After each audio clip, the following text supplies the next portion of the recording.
Yo! Welcome to The Fiction Wizard. Got an absolute banger for you today. Andromeda Tonks filed for Harry's guardianship at St. Mungo's. Dumbledore's name was gone by noon. Like, subscribe, comment below. Let's go. Chapter 1. The filing. The first thing Andromeda Tonks did when she heard about Godric's hollow was put her daughter to bed. This was not because she was calm. She was not calm. Her hands had been shaking since Emmeline Vance's Patronus had arrived through the kitchen window at midnight, a silver weasel trailing light across the tile floor, delivering the news in Emmeline's clipped, military voice. Voldemort is gone, the Potters are dead, the boy survived. The shaking had started then and had not stopped, and when she'd gone to check on Nymphadora, 8 years old, sleeping hard in the way only children and the very drunk can manage, she'd had to grip the doorframe to keep from sitting down on the floor in the hallway. But Nymphadora was asleep. And there were things that needed doing before morning. She came downstairs to find Ted already awake, standing at the kitchen table in his dressing gown, both hands wrapped around a mug of tea he hadn't drunk. He looked up when she came in, and something passed between them that didn't need words, the particular silent fluency of people who have survived things together and come out the other side still standing. James and Lily, he said. Yes. And the boy, alive. She sat down across from him. At St. Mungo's, Emmeline thinks. She wasn't certain. The Patronus was brief. Ted set down his mug.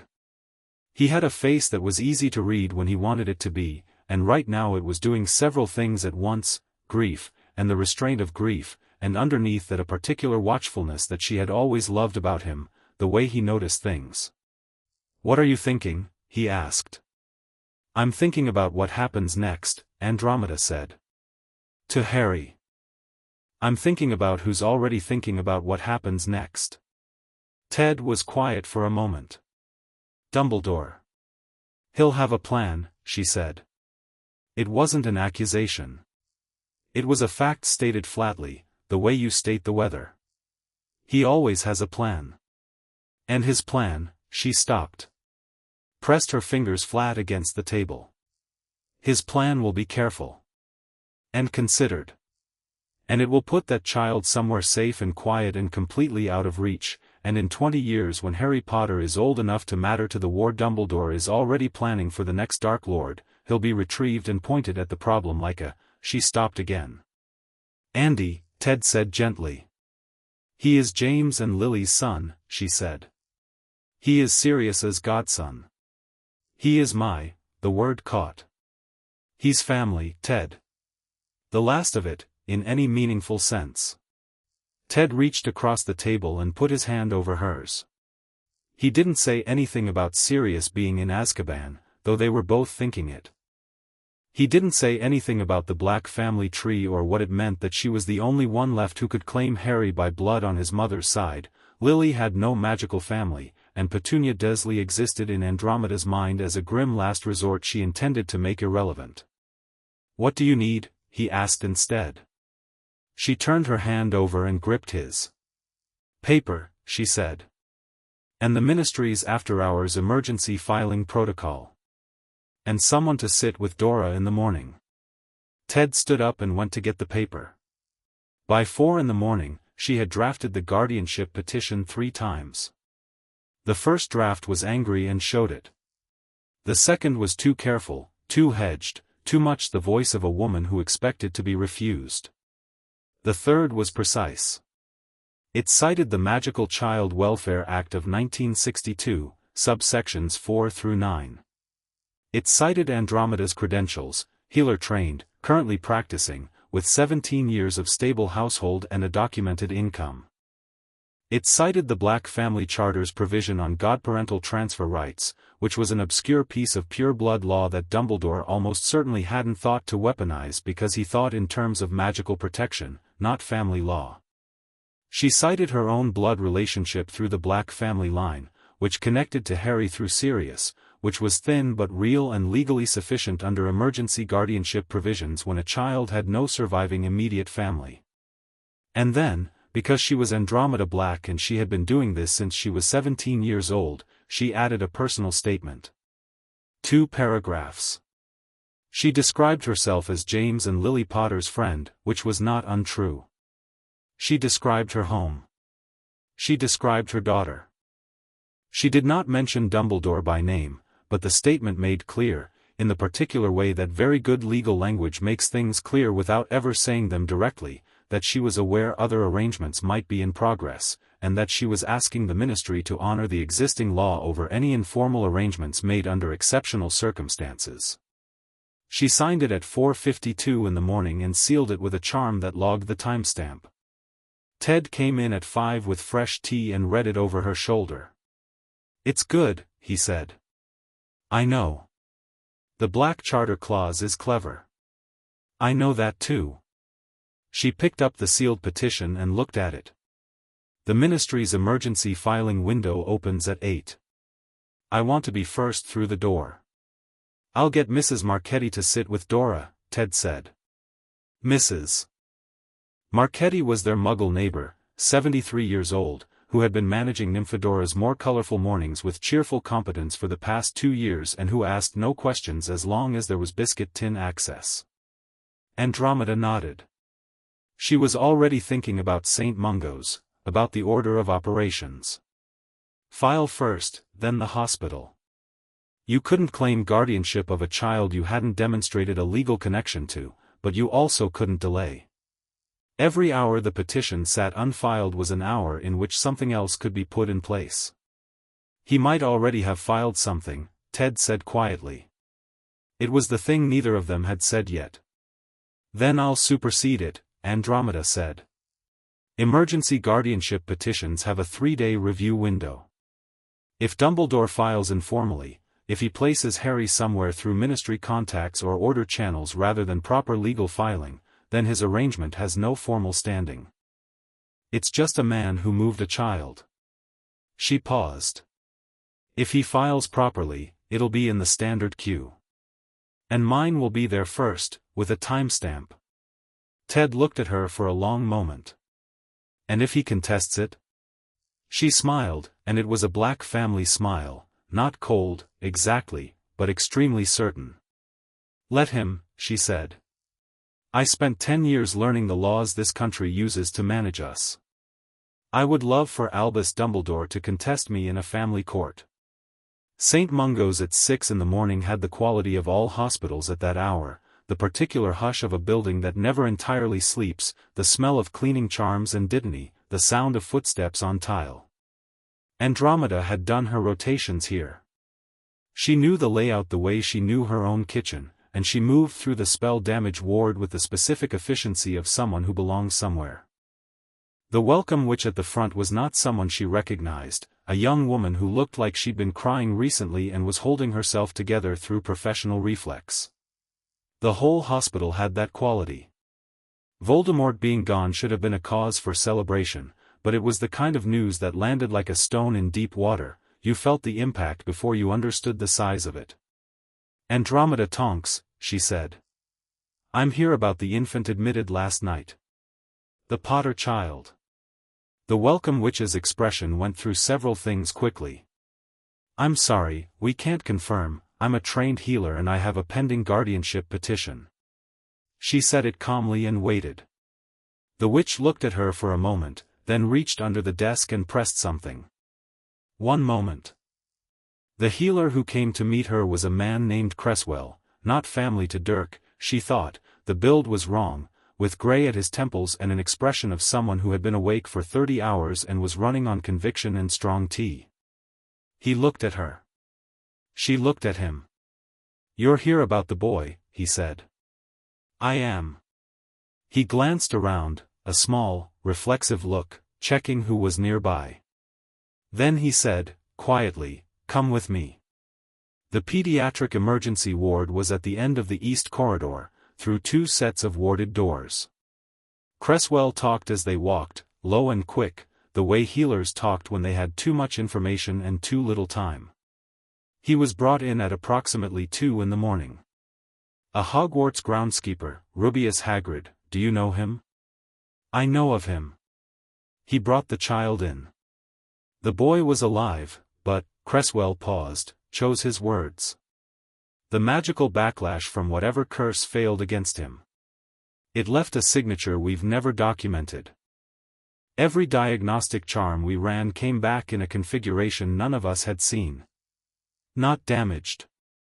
The opposite, in fact. It's as if the magic that was meant to kill him, he stopped. Looked at her sideways. Went somewhere else, Andromeda said. Into him, Cresswell said. Or was repurposed. We're not entirely sure. He's stable now. The residual dark magic is dissipating. But the boy's own magical core, he shook his head slightly. Mrs. Tonks, I've been a healer for 22 years. I've never seen a magical signature like this in a child. In anyone, frankly. He seemed to run out of measured clinical language. It's extraordinary. She didn't say anything to that. She was saving her reactions for when she needed them. He pushed open the second set of doors. The room was quiet and small, and lit with the soft gold monitoring charms that pediatric healers used, less harsh than the standard diagnostic light, better for children's magic, which responded poorly to clinical white. There were 3 monitoring arrays arranged around the cot in the center, each of them showing the same thing, a small, steady pulse of light in a shade of gold that Andromeda had genuinely never seen on a diagnostic chart. And in the cot, impossibly small and impossibly alive, was Harry Potter. He was sleeping. He had a cut on his forehead, lightning-shaped, already healing, and someone had cleaned the worst of whatever had happened off him and wrapped him in a hospital blanket the color of cream. His face in sleep was very still, and he had Lily's nose, and there was enough of James in the set of his jaw that it hit her like stepping off a stair in the dark. She stood there for a long moment without moving. Cresswell had the sense to stay in the doorway. She walked to the cot and looked at the monitoring charts without touching them. The diagnostic arrays were showing a magical core that was not just large would have been notable, recordable, the kind of thing you noted and kept an eye on. This was something else. The core was dense and layered, the way old forests were layered, with depths that the standard monitoring charm couldn't fully reach. And it was organized in a way she'd never seen in an infant. Most children's magic at this age was raw and reactive, barely differentiated. Harry's looked like it had made decisions. She put her finger on the edge of the monitoring chart, not touching the active display, just anchoring herself. Then she looked down at him again. He was breathing steadily. A small crease between his brows, like he was thinking about something even in sleep. I've got you, she thought, and it surprised her, how certain that felt, how immediately true. Not a promise made in the future tense. A statement of current fact. She turned back to Cresswell. Who else has been in this room? He hesitated. Hagrid was here until about 4. He was, a diplomatic pause. Quite distressed.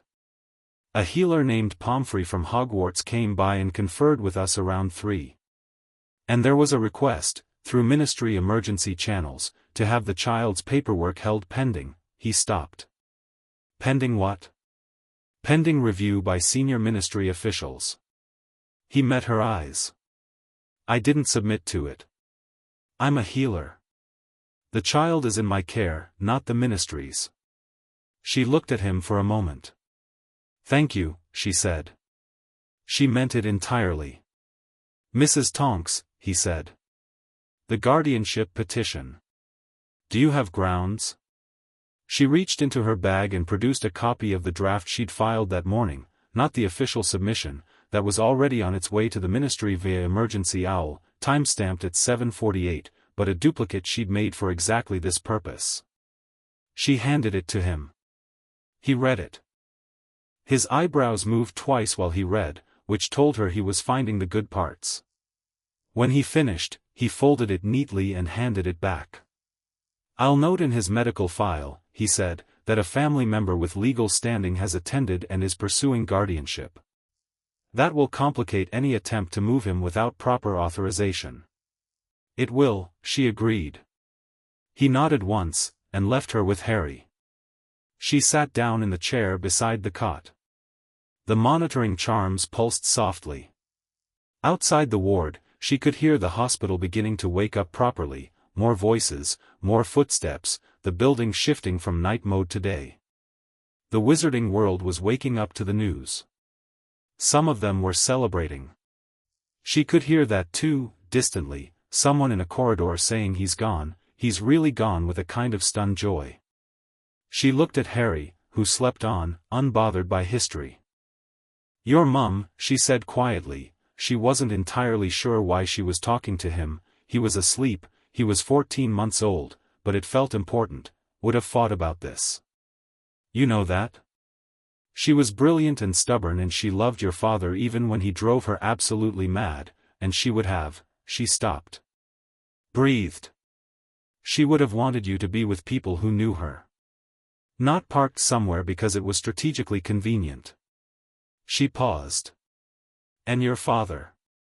James was. She thought about the handful of times she'd been in the same room as James Potter, who had been loud and generous and genuinely, uncalculatingly kind in a way that pure-blood men almost never managed. He would have been an enormous idiot about this whole situation and somehow made it charming. "You've got his hands," she added irrelevantly. "And the brows. God help anyone who tries to tell you what to do." Harry, asleep, turned his face slightly toward her voice. The monitoring charm above the cot shifted, a small thing, barely noticeable. The gold deepened, just for a moment, like a coal touched by breath. She sat back and let herself feel it, the grief, and then the resolution on the other side of the grief, solid as ground. The Ministry of Magic's Magical Child Welfare Office was on the 3rd floor, between the improper use of magic office and a records room that smelled permanently of old parchment. Andromeda had never had cause to come here before. Most people hadn't. It was the kind of office that existed so the ministry could say it existed, kept just functional enough to pass inspection, staffed by people who processed paperwork and referred difficult cases upstairs. She arrived at the emergency filing window at 8:05. There was one person ahead of her, a man with a crying toddler and a stack of forms, and she waited, and when the window opened she submitted the petition, paid the filing fee, and received a time-stamped receipt. 8:12 in the morning. November 1st, 1981. The clerk, a small, harried woman with reading glasses on a chain, glanced at the petition, glanced at her, glanced at the petition again. "Guardianship of a minor," she said. "Harry James Potter." She looked up. "Is this the—" "Yes," Andromeda said. The clerk blinked. Then, carefully, she picked up her stamp and stamped the filing. "Standard review period is 72 hours, she said. "For emergency petitions, if you have supporting documentation, I have a healer's attestation from St. Mungo's and a certified copy of the Black Family Charter provisions. I can have them here within the hour." The clerk looked at her over her glasses. "I'll note a priority review has been requested." "Thank you." She was halfway to the lift when she heard footsteps behind her, quick, deliberate, with the specific quality of someone who was used to rooms rearranging themselves around their arrival. She didn't turn around immediately. She stepped into the lift first, pressed the button for the atrium, and then turned. Albus Dumbledore was standing in the corridor, still 10 feet away, watching her. He looked, she had not seen him in 2 years, and the war had not been kind, but that wasn't what she noticed first. She noticed the expression. It was very carefully arranged, very warm, and it didn't touch his eyes. Beneath it was something she recognized from the Black family Christmas tables of her childhood, the look of a man who has just seen something happen that was supposed to be in his control and isn't anymore, and who is deciding very quickly how to respond. "Andromeda," he said. "I didn't expect to see you here." "No," she said pleasantly. "I imagine not." He moved toward the lift. She let the doors close. She didn't go home immediately. She stopped at the ministry records office on the way out, filed the supplementary documentation as promised, and then went to the coffee cart in the atrium that had been there as long as she could remember and bought the worst cup of tea in Wizarding Britain and stood in the middle of the atrium drinking it. The atrium was chaotic this morning in the way of a place that can't quite believe its own news. Witches and wizards kept stopping in the middle of their usual routines to talk to each other, spontaneous little clusters forming and dissolving. Did you hear? Yes, last night, and the boy survived. She watched them the way she had learned to watch things, from a slight distance, taking in the whole room rather than any one part of it. Dumbledore did not follow her down. She hadn't expected him to. He would go to the filing office first, and the clerk would tell him, politely, professionally, correctly, that a guardianship petition had already been submitted and time-stamped, and that any subsequent filing would enter the standard review queue, and that the priority review requested by the first petitioner was already in process. And then he would think about his options, which were fewer than he'd had an hour ago. She finished her tea, vanished the cup, and operated home. Ted was in the kitchen with Nymphadora, who was eating toast with the serious focus of a child who has been given an unusual breakfast allowance in lieu of explanation and is not asking questions yet. Her hair, currently an aggressive shade of orange that she'd developed a preference for sometime around her 7th birthday, was tucked behind her ears, and she was watching her mother come through the door with the particular bright-eyed animal attention that meant she knew something was happening. "Mum," she said. "Morning, sweetheart. Mrs. Marchetti says she can come over," Ted said, from the stove. He had made eggs. He always made eggs when things were bad. It was his particular version of insisting that life continue. "Good." Andromeda set down her bag, took off her coat, and sat at the table across from her daughter. Nymphadora stared at her. She had learned that staring at her mother with sufficient intensity sometimes produced information faster than asking, because Andromeda disliked being stared at and would occasionally explain things simply to make it stop. This time, Andromeda let the stare go on for a moment and then said, "How would you feel about a baby in the house?" Nymphadora considered this with the gravity it deserved. She had been an only child for 8 years. She had, in Andromeda's private assessment, complicated feelings about her own uniqueness, half pride and half anxiety, the way black family children tended to feel about being noticed. She took a large bite of toast, chewed it, and said, "How small?" "About 14 months. He's not a newborn." Another bite. "What's his name?" Ted set a mug of tea in front of Andromeda and met her eyes over Nymphadora's head. She gave him a small nod. "Filed. Done." He let out a breath that he'd probably been holding since 4 in the morning. "His name is Harry," Andromeda said. She thought about how to explain this to an 8-year-old, what level of detail was right. Then she thought, she's a black, she'll be fine. He's a boy who needs a family right now. His parents died last night. Nymphadora's face did something, a small, involuntary movement, the way a child's face moved when it was processing something too large, and then steadied. She was very black about it, actually. The chin came up slightly. "What happened to them?" she asked. "They were killed. It's very sad. But Harry's safe, and we're going to take care of him." "For how long?" "Forever," Andromeda said. "Or as long as he wants." Nymphadora sat with this for a moment. Then, "Can I name the owl?" Ted made a sound that was either a laugh or a cough. Andromeda kept her face very still. "We don't have an owl. If we get one." "Yes," Andromeda said. "If we get one, you can name it." Nymphadora appeared to consider this adequate compensation. She finished her toast, pushed back from the table, and said, "I'm going to clean my room," with the air of someone who has decided independently that this is the appropriate response to major life changes, and walked out. Ted sat down in her vacated chair. He was smiling, which was different from being happy. It was the soft-edged smile of a man absorbing too many things at once. "How did it go?" he asked quietly. "Filed. Timestamped at 8:12. Priority review requested. Supporting documentation submitted by 9. She picked up the tea.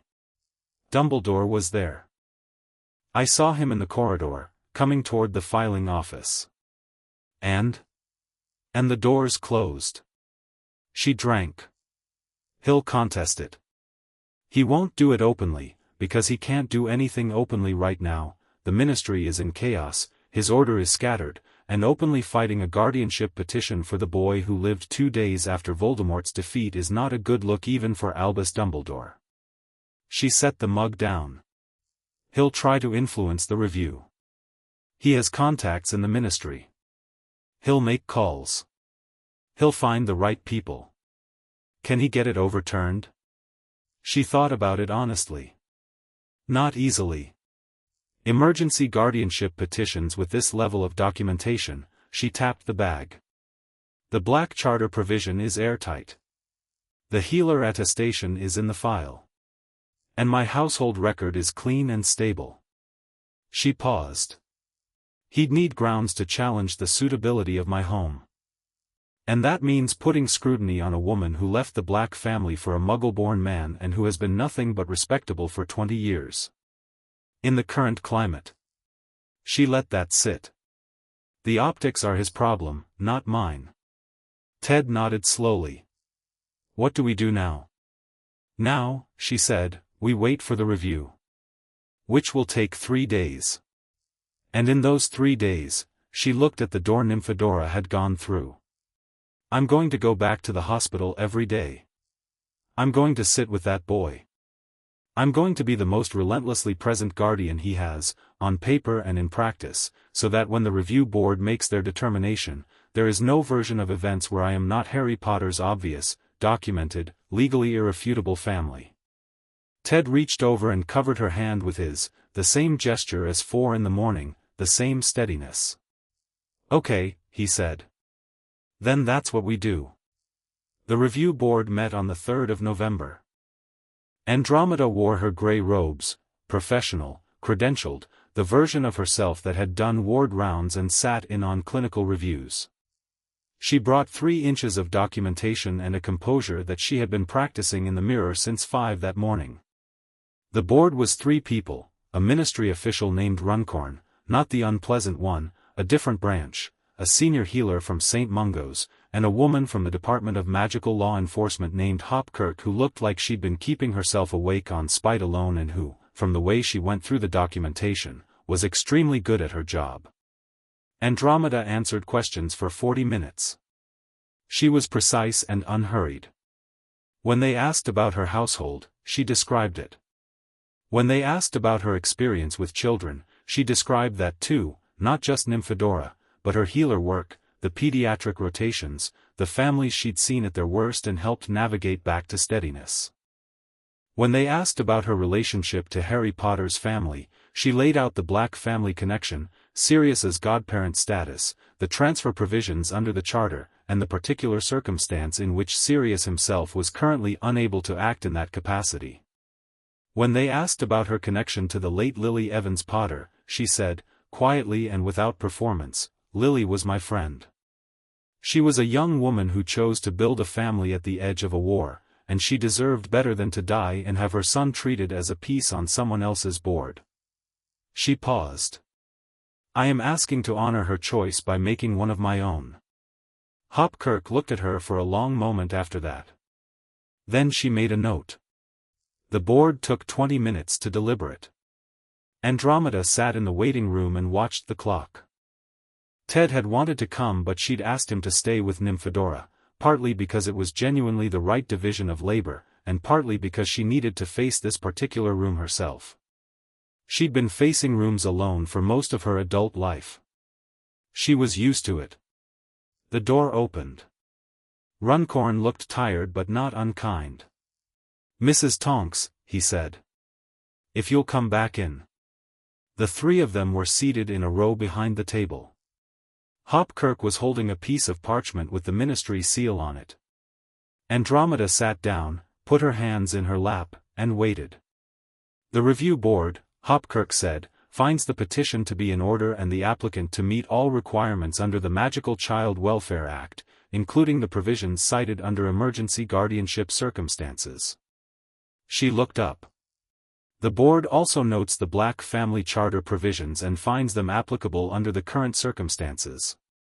A pause. Mrs.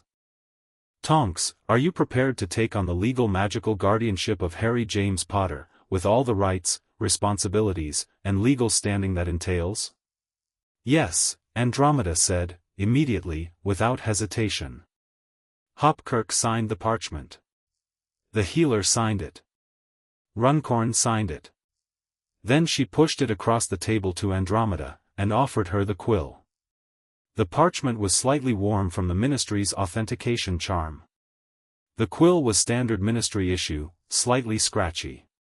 She signed her name, Andromeda Cygnus Tonks, née Black, in the clear, upright hand that her mother had made her practice every morning for years, never knowing it would be used for something like this.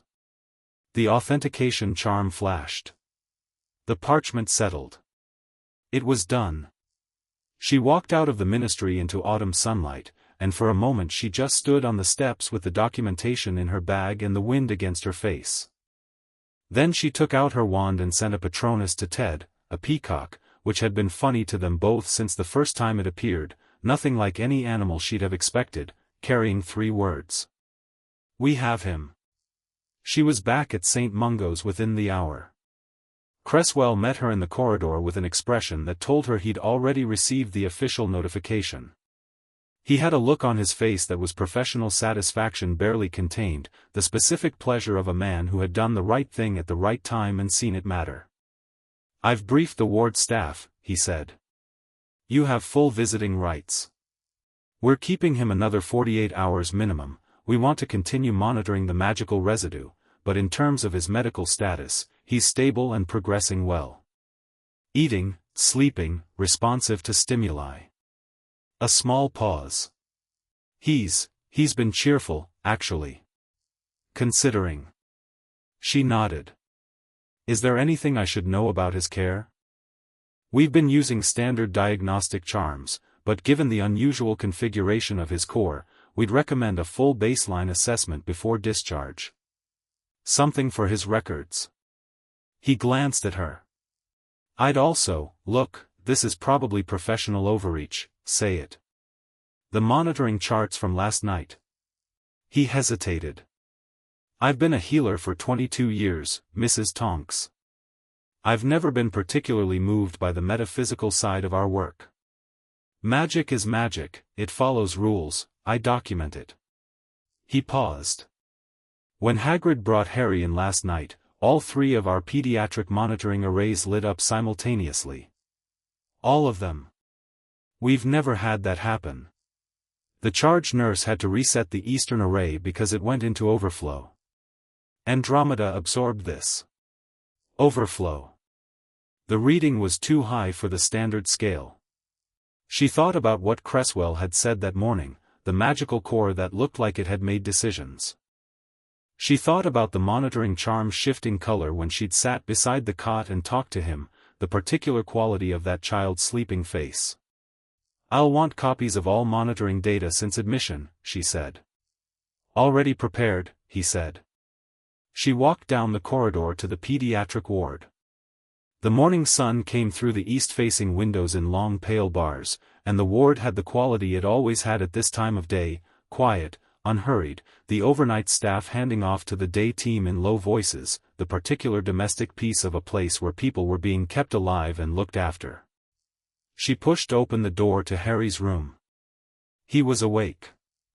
He was sitting up in the cot, or something adjacent to sitting up, the posture of a toddler who hadn't fully figured out gravity yet, listing slightly to the right, and he was very seriously examining his own hand. The monitoring charms pulsed steadily above him, and the light in the room was that deep gold again, and when she walked in he looked up from his hand with the full, undiluted attention that very small children had, that quality of being entirely present, and he looked at her. She sat down in the chair. They regarded each other. Harry's eyes were green. Lily's green, unmistakably, that particular shade she'd had, the kind of green that made you think of things growing, of forests in June.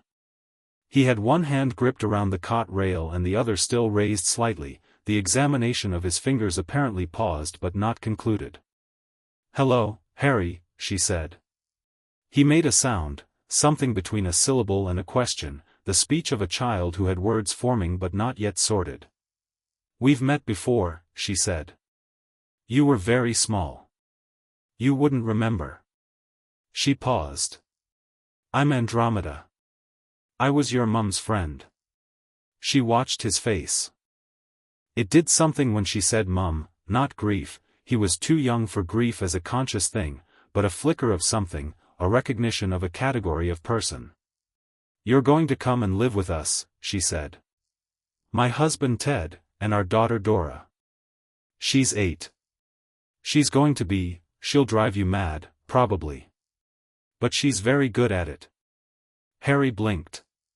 Then he reached out one hand toward her, in the direct, unambiguous way of children who had not yet learned to hesitate. She took his hand. His fingers were very small and very warm around hers.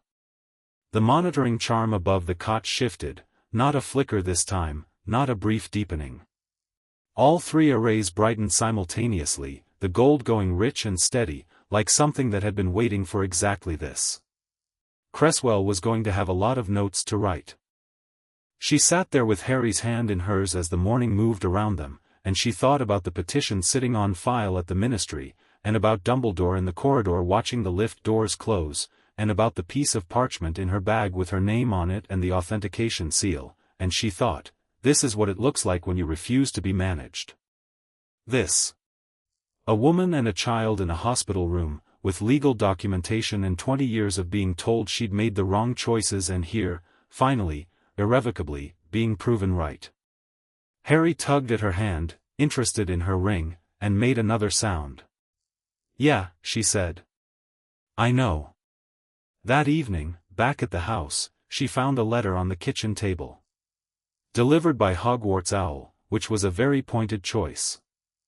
She picked it up, looked at the handwriting, the elegant, slightly affected cursive of a man who had been practicing it for a very long time, and felt the familiar mix of respect and irritation that Albus Dumbledore always produced in her. She opened it. It was 2 pages, beautifully written, full of the particular kind of warmth that great men deployed when they wanted you to feel seen and moved and consequently cooperative. It talked about Harry's destiny. It talked about Lily's sacrifice. It talked about the importance of the blood wards, a protection built on Lily's love, requiring her sister, requiring the Dursley household, and what that sacrifice had made possible. It did not concede that she'd won. It didn't ask her to reverse the guardianship. It was too smart for that. Instead, it made the argument, gently, beautifully, with genuine care and genuine belief, that Harry would be safer in a house of ordinary people than in a house where magic lived and breathed and left marks on things. It was a good argument. It was not, she thought, a correct one. She took her own parchment and her own quill, and she annotated the letter. She wrote in the margins, clearly and without malice, where his argument held and where it had gaps. She wrote about the documented limitations of sacrificial blood magic when the receiving family had spent decades resenting the thing it was meant to protect. She wrote about what trauma did to magical cores, she had healer citations for that, and about the particular way that an extraordinary child, raised in an environment of suppression and shame, would develop his power. She did not tell him he was wrong to care. She told him, carefully and with documentation, that he was wrong in his method. And then she added a single line at the bottom, "I will bring Harry to see you at Hogwarts when he's old enough to understand who you are. Until then, Albus, I suggest you let the law run its course. You've always respected the law." She sealed it and sent it back with the Hogwarts owl, which left with the slightly offended dignity of an owl that had been expecting a different kind of response. Ted came into the kitchen and saw her face. "Well? He'll try again," she said. "And again after that, probably. But he'll do it through letters and conversations, not through the ministry." She picked up her tea. He's not actually a bad man, Ted. She stopped, thinking about how to say the thing she meant. He believes that the architecture matters more than the people inside it. He always has. She set the mug down. He's wrong. And he's going to be wrong at me for the foreseeable future, and I'm going to be right back. Ted leaned against the counter and crossed his arms and looked at her with the expression he'd had when he first met her, lit up from inside, like he couldn't entirely believe his luck. "Has anyone ever told you," he said, "that you're slightly terrifying?" "My mother," she said. She meant it as a criticism. He laughed, a real one, full and warm, breaking the tension that had been sitting in the house since midnight. She laughed too, and the sound of it moved through the kitchen and up the stairs, and from Nymphodora's room came an answering thump that was probably her falling out of bed and deciding not to mention it. Outside, November pressed against the windows. The wizarding world was beginning the long slow work of coming back to itself. The Daily Prophet's morning headline had been about Voldemort's fall, and the evening edition was already running pieces about the boy who lived, and somewhere in Azkaban a man named Sirius Black was in a cell believing everything he loved was gone. But here, in a kitchen in the south of England, a woman was drinking tea and making plans, and in 2 days Harry Potter was going to come home for the first time in his short and extraordinary life. It wasn't perfect. It wasn't even easy. But it was real, and it was right, and Andromeda Tonks had never asked for anything more than that. Chapter 2, The House on the Hill. The drive from St. Mungo's to the house took 40 minutes by Muggle Road, which was Ted's preference whenever they were transporting anything, or anyone, that needed to arrive without attracting the kind of attention that apparition with a 14-month-old tended to generate. Andromeda sat in the back with Harry in a car seat that Ted had assembled at 6 in the morning with the instructions spread across the kitchen floor, following them with the methodical precision of a man who had decided that if he was going to do something, he was going to do it right. Harry had been awake for the entire discharge process, alert in the peculiar way he had, that full presence quality that made Healer Cresswell's nurses keep drifting toward his room on various pretexts. He'd watched Andromeda sign the last of the paperwork with enormous interest. He'd watched the diagnostic charms come down with slightly less, as if he found them less interesting now that they were leaving. And when Ted had come through the door of the hospital room, tall, broad-shouldered, with an expression that was trying to be composed and mostly failing, Harry had looked at him for a very long moment and then reached out both arms. Ted had stood completely still for a beat too long. "He wants you to pick him up," Andromeda said. "I know what it means." But his voice was wrong, too thick, slightly strangled, and he crossed the room and picked Harry up with the careful, slightly excessive caution of someone handling something irreplaceable, and Harry had grabbed a fistful of Ted's collar and pulled himself up to look directly at his face from about 4 inches away, as if conducting an inspection. "But," Harry said, which was apparently a verdict of some kind. "Yeah," Ted managed. "That's fair." Now, in the car, Harry was investigating Andromeda's sleeve with focused determination, and she was letting him because it seemed important to let him, and the autumn countryside moved past the windows in shades of brown and gold. The radio was on low. Ted always had the radio on, and the news was all about some political thing in London that neither of them was paying attention to. "Doris cleaned her room," Ted said, from the front seat. "I know. She cleaned it twice. I thought you should know the scale of the situation." Andromeda looked out the window. "She's nervous. She's been practicing the name. Harry. Harry. She keeps saying it like she's testing how it sounds."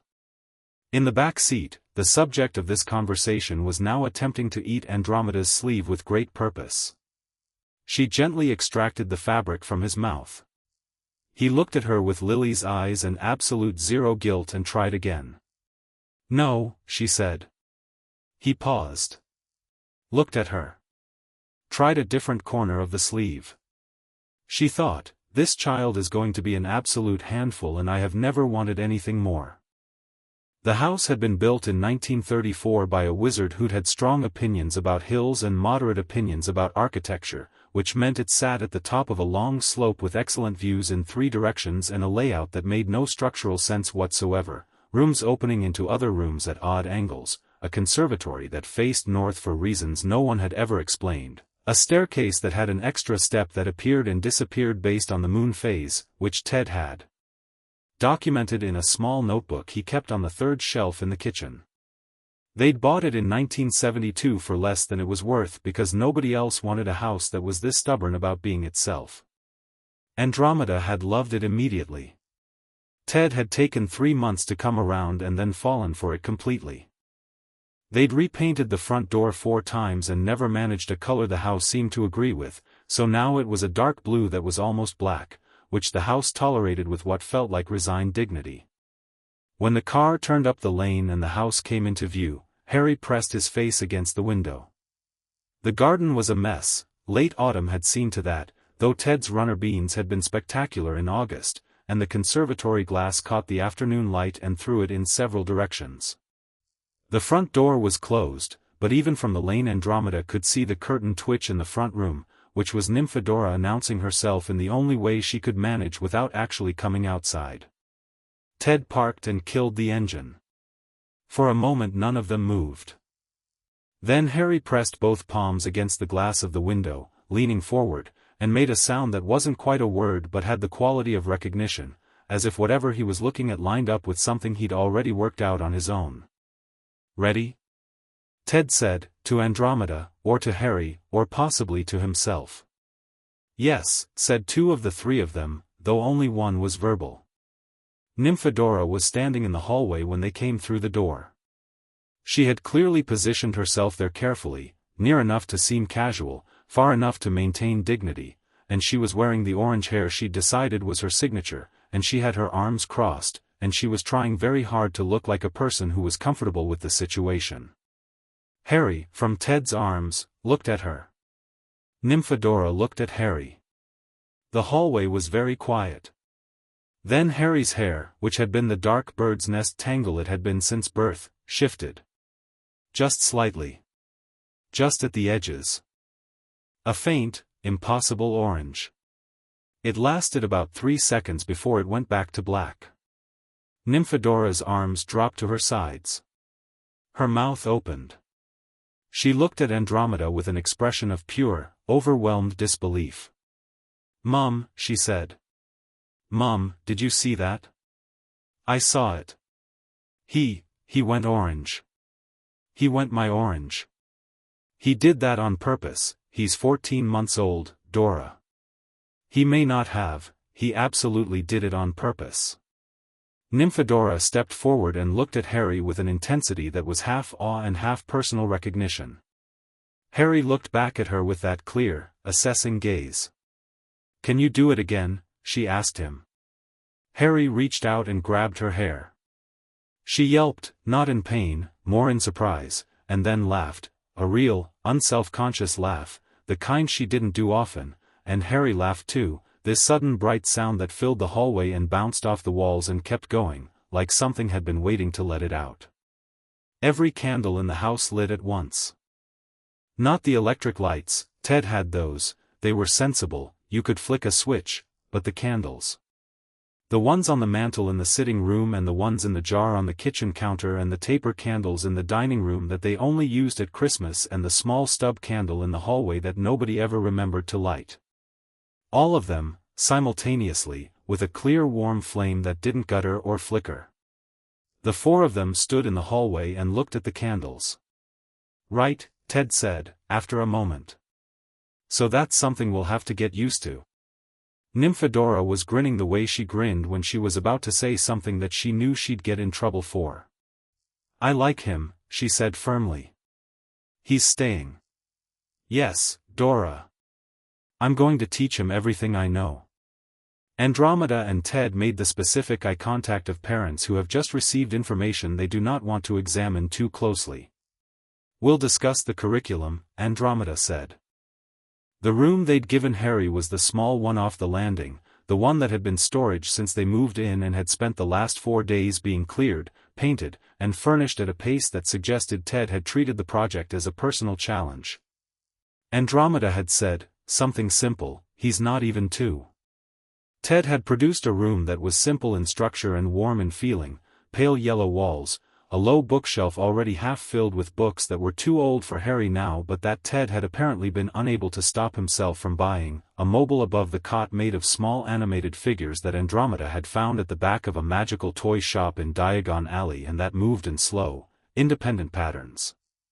Harry, when she carried him in for the first time, went completely still. He looked at the mobile with the same focused attention he gave everything. The animated figures, a small silver stag, a doe, a wolf, a dog, moved in their slow circle above his cot. She hadn't thought about the animals when she bought the mobile. She'd bought it because he was a child and children liked things that moved. Now she stood in the doorway of the yellow room and watched Harry watch the silver stag circle slowly in the afternoon light, and she felt the grief move through her like weather, quick and real and passing. Then Harry reached up toward the stag, small fingers grasping at air, and the stag changed course. Just slightly. Just enough to pass closer to his hand. "Okay," she said softly, to nobody in particular. "Okay." The first letter from Dumbledore in December arrived on a Tuesday, timed, she was fairly certain this was deliberate, to coincide with the winter solstice edition of the Daily Prophet, which ran a piece on the boy who lives whereabouts for the 4th time in 6 weeks.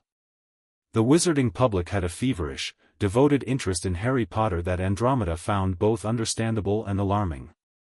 The prophet kept running photographs of an empty crib at Godric's Hollow alongside pieces that were, in tone, essentially asking, "But where is he?" As if a toddler's residential address was public information. She'd sent a terse note to the prophet's editor after the second piece. It had not been published. She'd then sent a slightly less terse note to the Ministry's Department of Magical Law Enforcement, citing the magical child privacy provisions. That one had gotten a reply. Dumbledore's letter was 3 pages this time.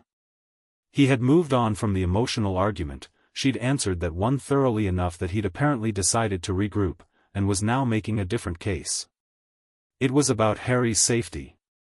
Not abstract destiny, not blood wards, but practical security, the people who had served Voldemort and who were, in the immediate aftermath of his defeat, unaccounted for. The Death Eaters who had not yet been caught. The possibility, and she heard real concern here, not just argument, that some of them might look for Harry as an act of desperate revenge or a symbol. She read it at the kitchen table while Ted made dinner and Nymphadora did homework with the loud, suffering quality that suggested she wanted someone to notice how hard the homework was. He was not wrong about the threat. That was the irritating thing about arguing with Albus Dumbledore, he was almost never entirely wrong, just wrong in the particular way of a man who correctly identified the problem and then made a unilateral decision about the solution without asking anyone else. She took out her annotation parchment and began to write. "Dear Albus, the security concern is real and I share it. I also note that our household is warded to order grade standards, that I am a trained healer with 6 defensive mastery certifications, that my husband is a qualified wizard, and that the suggestion that a non-magical household with no defensive capability whatsoever represents superior protection requires a more substantial argument than the magic of blood. I would be glad to discuss specific ward configurations. I would not be glad to receive further letters suggesting that Harry would be safer somewhere he is not loved." She sealed it and sent it. He replied on Thursday. "I have always admired your precision, Andromeda. Would you consider allowing me to visit?" She thought about it for 3 days, which she considered was a reasonable amount of time to think about voluntarily allowing Albus Dumbledore into her house. Then she wrote back, "Yes. 2nd Saturday of January. 3 o'clock. Tea is not optional." January arrived the way English Januaries did, wet and grey and committed to the bit. The Saturday in question was no exception.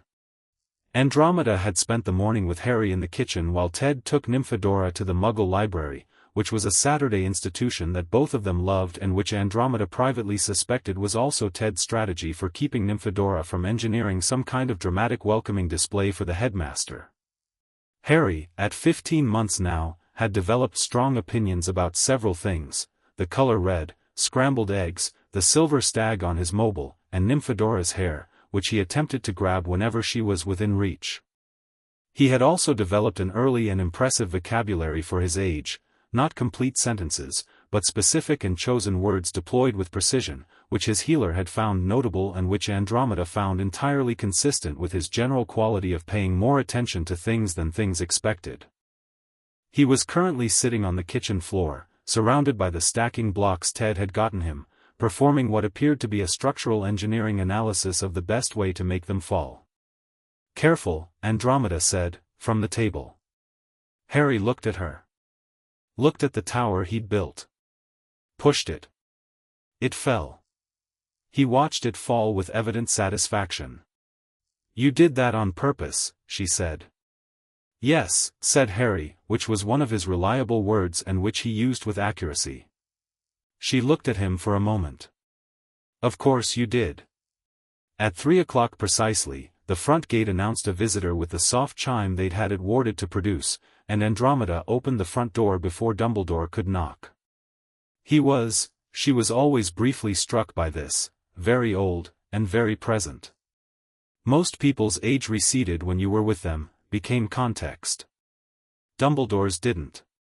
He wore it like a credential. He was in deep blue robes with silver at the cuffs, and his beard was as long as she remembered, and his eyes were, she had always thought this, the most carefully used eyes she'd ever seen. There were people who performed warmth, and then there was Dumbledore, who actually felt it and had simply learned to deploy it with precision. "Andromeda," he said. "You look well." "I'm about to look better," she said.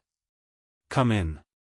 The house received him with its usual mild hostility. The extra stair on the staircase was present today, she noted, and the sitting room had arranged itself with a slight asymmetry that she suspected was deliberate, and she led him through to the kitchen, which was the room where she had decided this conversation should happen. Kitchens were not rooms that impressed visitors. They were rooms that fed people. She had thought about that choice. Dumbledore came through the kitchen door and stopped. Harry, on the floor with his blocks, looked up at him. His head tilted slightly, the precise angle of a person determining whether something was interesting. The air in the kitchen changed the way it always changed around Harry when he was paying attention, a slight warmth, a quality of aliveness, like the moment before weather. Dumbledore looked at Harry for a long, unguarded moment. And Andromeda, who was watching carefully, saw on his face something that surprised her, not calculation, not assessment, but the kind of expression that slipped through before a person could manage it. Something like wonder. Something like grief. "He has Lily's eyes," Dumbledore said quietly. "Yes." She moved past him to the kettle. "Sit down, Albus." He sat. He watched Harry with his careful old eyes. Harry watched him back and then returned to the structural analysis of his blocks with the air of someone who had reached a preliminary conclusion and would reserve final judgment. Andromeda made tea. She set a mug in front of Dumbledore, took her own chair, and waited. He said, after a moment, "He's well. He's well. His magical signature," he paused. "I have been made aware of the St. Mungo's monitoring reports.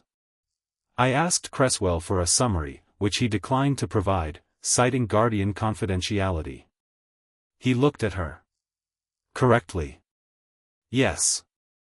I will tell you what I know from other sources." He wrapped his hands around the mug. What happened at Godric's Hollow was not simply a curse rebounding.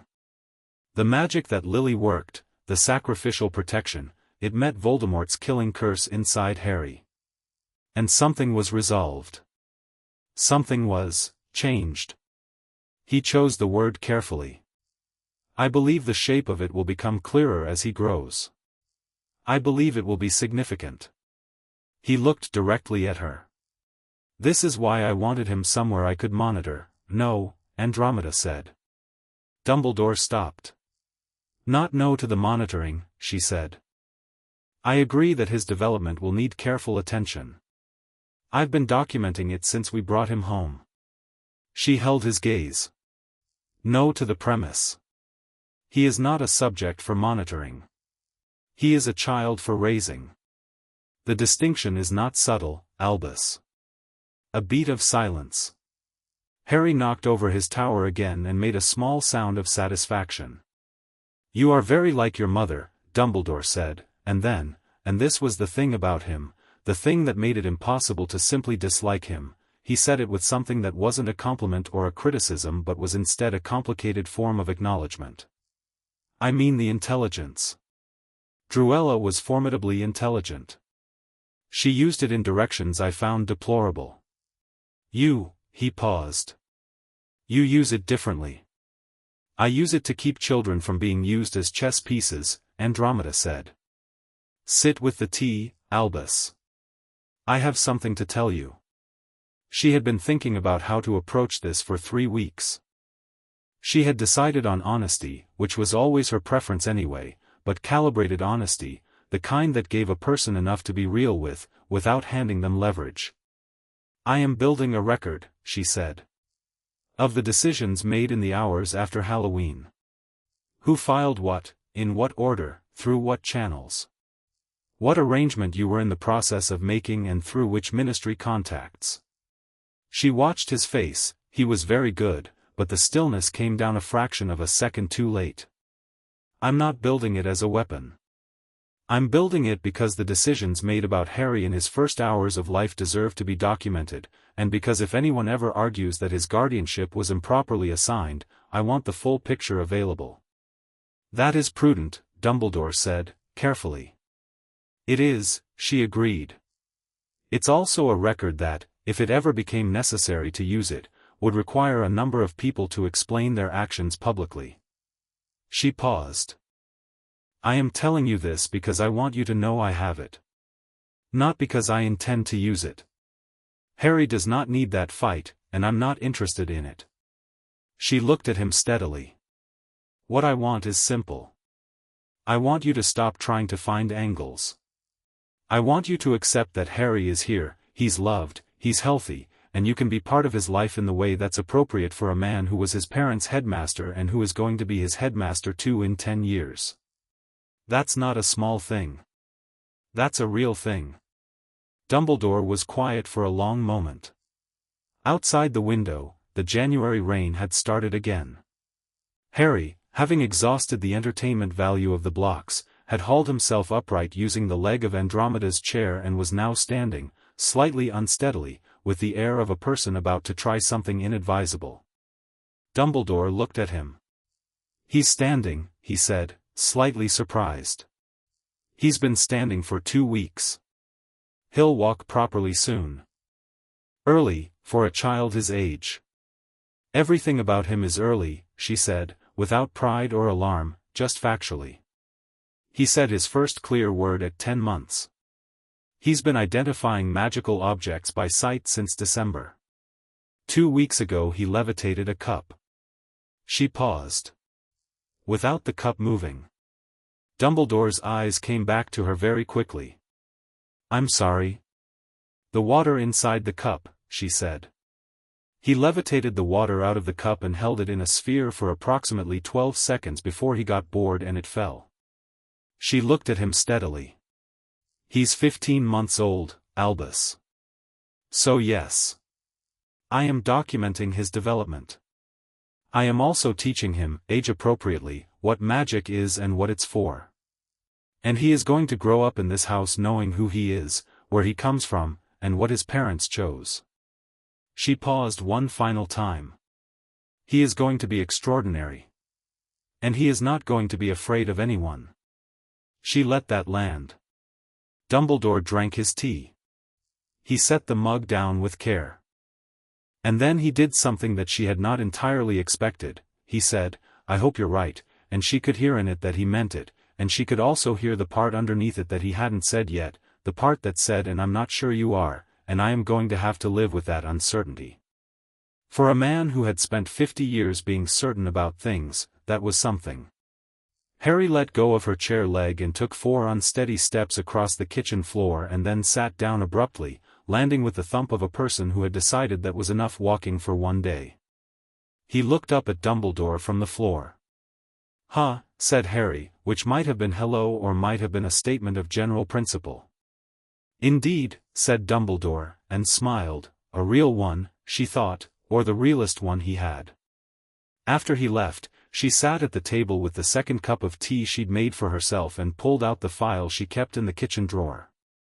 It was a plain manila folder, the kind Ted bought in bulk from the Muggle office supply shop, and it currently contained the time-stamped filing receipt from the Ministry, the review board signed determination, Cresswell's monitoring reports from St. Mungo's, and 3 of Dumbledore's letters with her annotations, plus the carbon copies of her replies. She added today's date, a brief note about the conversation, and a single line at the bottom, conclusion, not an enemy. A man who will need to be managed, carefully, with respect. Intends Harry's protection. Does not fully distinguish protection from control. Monitor. She put the file back in the drawer. Ted came home at 5 with Nymphadora, who burst through the door with the energy of someone who had been suppressing questions for hours and was no longer able to manage it. Did he come? What did he say? Did he try to take Harry? Where's Harry? Did Harry do the water thing again? Did, stairs, Andromeda said, which was their household word for, slow down, one thing at a time, begin at the beginning. Nymphadora had been given this instruction approximately 6,000 times and treated it with consistent creative disrespect. Did he try to take Harry, she repeated, more slowly, in the tone of someone who had decided that this was the one question she was going to actually pause for. No. Nymphadora exhaled. Her hair, which had gone a brief worried red somewhere between the front door and the kitchen, returned to its chosen orange. Good, she said. Because I had a plan. I'm sure you did. Andromeda stood up and looked at Ted, who had the expression he always had when Nymphadora revealed she'd had contingency plans, equal parts pride and concern. What's the plan? Nymphadora's eyes cut to the side, which meant the plan had involved something that was either technically against the rules or structurally inadvisable. It involved the extra stair, she said. And the conservatory. And possibly Mrs. Marchetti's garden hose. Ted sat down at the table. I want to hear all of it, he said gravely. Ted, Andromeda said. For purely academic reasons, he said. Obviously. From the sitting room came the sound of Harry, who they'd left with the blocks, demonstrating that the block tower had not lost any of its entertainment value through the afternoon.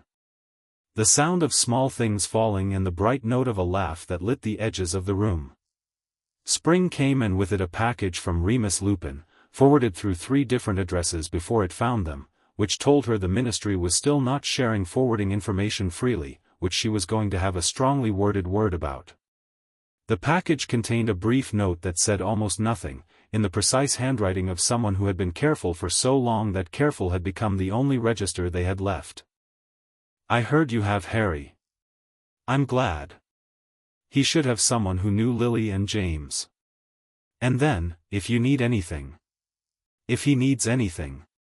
And then the letter didn't finish, just stopped.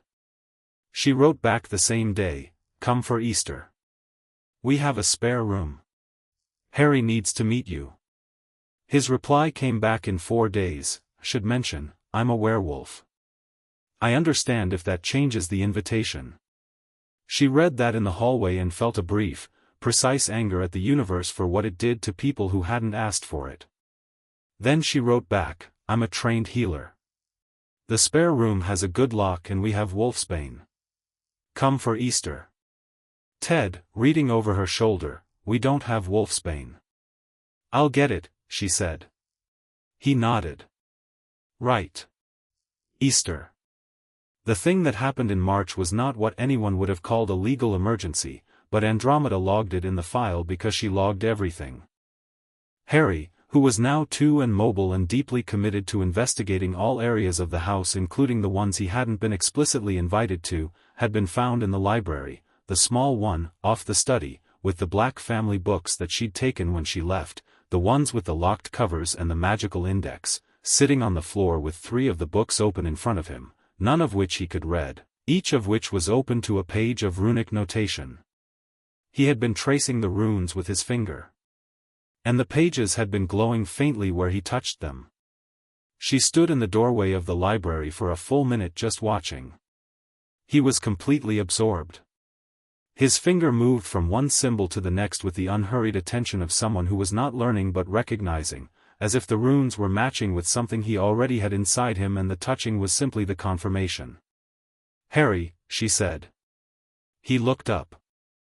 "Andy," he said. He'd been calling her Andy since Christmas, which she'd decided to accept rather than enforce Andromeda, because there was something about the way he said it that made the shortened form feel not diminished but chosen. She came and sat on the floor beside him. "What are you doing?" He looked back at the pages. He pointed to one of the runes, Soilo, the sun rune, and then looked at her with the expression he used when he had a question. "That one is Soilo," she said.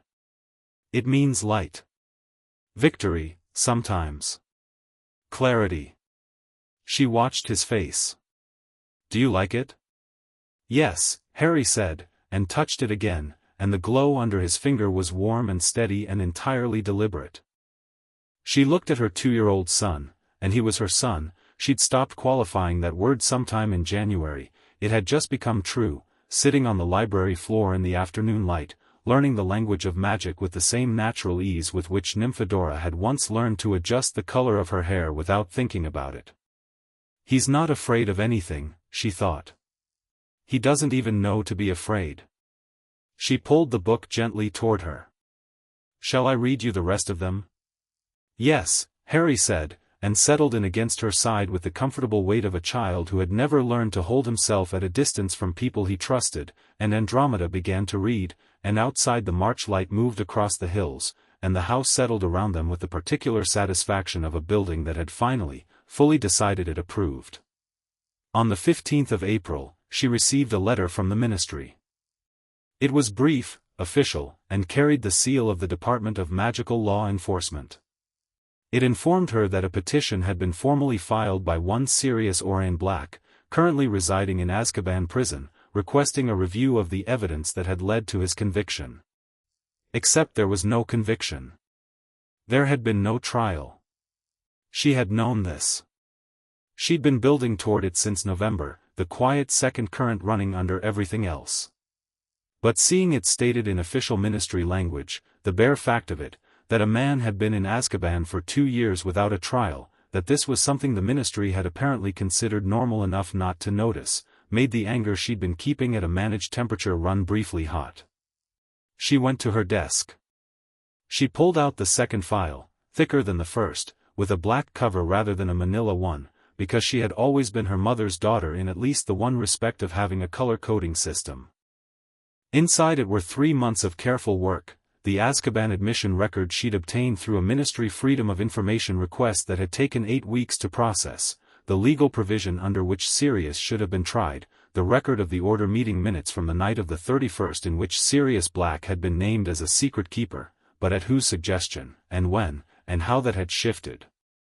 She had been building the argument for a proper trial, carefully and without attracting attention, because she had learned from the Guardianship that the ministry moved on paperwork and precedent, not emotion. Give them the right forms in the right order, and doors opened. She wrote 3 letters that afternoon. One to the DMLE. One to Amelia Bones, who had taken on a position there that everyone knew was temporary but who was, in the meantime, the most procedurally rigorous person in the department. And one to a barrister named Clearwater who did magical law and who owed her a conversation from a case 3 years ago. She sealed all 3.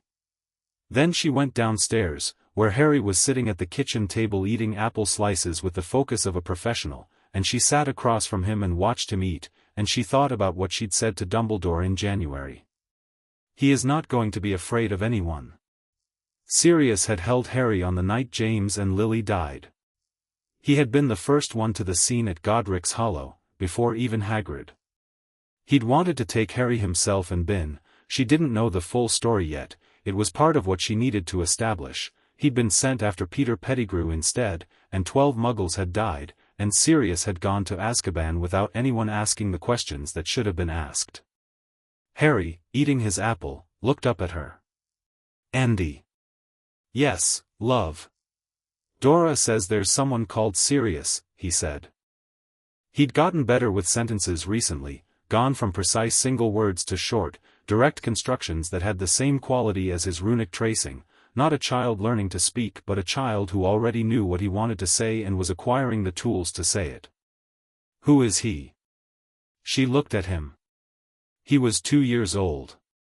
He was watching her with green eyes that took things in and held them. He had apple juice on his chin. She handed him a cloth. "He's your godfather," she said. "He loved your mum and dad very much. He's been having a hard time. But we're working on that." Harry wiped his chin with the cloth, with moderate success. "Is he coming here?" "I think so," she said. "When things are sorted." Harry looked at her steadily for another moment. Then he put the cloth down and picked up the last apple slice and offered it to her. She took it. He nodded, apparently satisfied that the important business of the conversation had been conducted appropriately.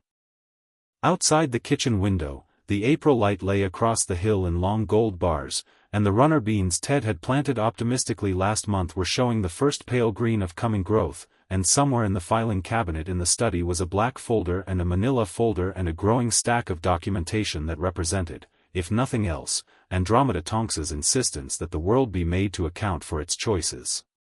She ate the apple slice. Harry went back to his. The house settled.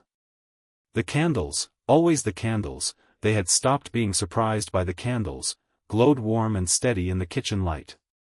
And the day went on, as days do, with all its small and ordinary moments that were building, without anyone being asked permission, into something extraordinary.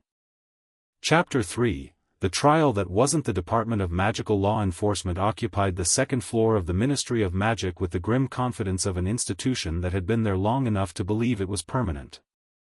The corridors were wider than the other floors, the ceilings higher, the lighting a shade colder. It was the kind of place that had been designed, consciously or not, to make people feel small before any conversation had started. Andromeda had been here twice before. Once, shortly after she'd married Ted, when 2 Aurors had come to the house and suggested, not demanded, suggested, with the particular ministry politeness that was indistinguishable from a threat, that she register her household under the Muggleborn Monitoring Act that Voldemort's people had been pushing through the legislature. She had come here in person to dispute that suggestion, and the dispute had taken 40 minutes and left the relevant official with an expression like a man who'd reached for something solid and found air. The second time had been during the war, helping a family navigate emergency magical status protections. That had been different, urgent, frightening, the ministry itself corrupted enough that she'd had to choose words like defusing something. This time was different from both of those. This time she had a black folder, a barrister, and 3 months of preparation. Marcus Clearwater was a small, energetic man who wore his robes with the slight disorder of someone who thought about things other than his appearance but who was, beneath the disorder, one of the sharper legal minds she'd encountered. He was waiting for her at the second-floor lifts with a briefcase and a coffee from the atrium cart and the expression of a man who had read her file and found it interesting. "The no-trial provision," he said, instead of hello. "I didn't think anyone had invoked that in 30 years. "The last time was 1951, she said. "Murdoch versus the Crown Wizarding." He looked at her sideways as they walked. "You've done the research." "I've done all the research. You're here to stand in the right place and speak at the right volume." He grinned. "I'm going to need that on a professional certificate." He held the briefcase up slightly. "I've got the procedural challenge filed with the Wisengamot clerk. It's clean. If Bones agrees to the preliminary review, we move to evidence in, I'd estimate 3 weeks. 2, she said. "Andy, 2, she repeated. 3 weeks gives them time to lose things. I've seen this ministry lose things." He conceded this with a nod that said he'd seen it too. The hearing room they'd been assigned was smaller than a full Wisengamot chamber, a preliminary review room, which was appropriate, the kind of space where procedural challenges were examined before anyone committed to something larger. 3 chairs on one side of a long table, 2 on the other. A ministry recorder in the corner with a self-inking quill hovering above a pad of parchment. Amelia Bones was already there. She was 40 years old and looked 50 and carried herself like someone who had decided long ago that age was not a handicap she was going to apologize for. Her monocle caught the overhead light when she looked up from the papers in front of her. She had the reputation, not informal, but documented, in the way that certain officials developed reputations that became part of the institutional architecture, of being the most procedurally incorruptible person in the DMLE. "Mrs. Tonks," she said. She looked at Clearwater. "Mr. Clearwater." "Director." Clearwater set down the briefcase and pulled out his chair with the ease of a man who'd been in rooms like this often enough to be comfortable. Andromeda did not pull her chair out immediately. She stood at the table and set down the black folder, and the filing copy of the procedural challenge, and the 3 primary documents she'd flagged last night, and then she sat. Bones watched this. "You've been thorough," she said. "I usually am." Bones looked at the documents. "You're petitioning for a review of the arrest of Sirius Black on the grounds of procedural failure, specifically, the failure to conduct a formal trial as required under Wisengamot Statute 14 of 1709. She paused. "That's the oldest provision you could possibly have cited." "It's also the most applicable," Andromeda said. "No wizard or witch arrested for a criminal offense may be imprisoned without formal hearing before a minimum panel of 7 Wisengamot members. That's not a technicality. That's a foundational protection." She opened the folder to the first flagged page. Sirius Black was arrested on the 1st of November, 1981. He was transported to Azkaban on the 3rd of November, 1981. There is no trial record in the Wisengamot archives. There is no hearing transcript. There is no panel convened. She looked up at Bones. There is an arrest report and an Azkaban admission form, and between those 2 documents, approximately 30 years of legal protection were simply not applied. The recorder's quill was moving steadily. Bones had not changed expression, but something behind the monocle had shifted, a slight focusing. "The circumstances of the arrest were exceptional," she said, testing the argument. "The immediate post-war period is not an exemption under Statute 14, Clearwater said. "We checked. There is no war exemption. There is no emergency provision. The statute contains no language permitting suspension. It's categorical." Bones looked at Clearwater. Then back at Andromeda. "You understand what you're doing," she said. It wasn't a question.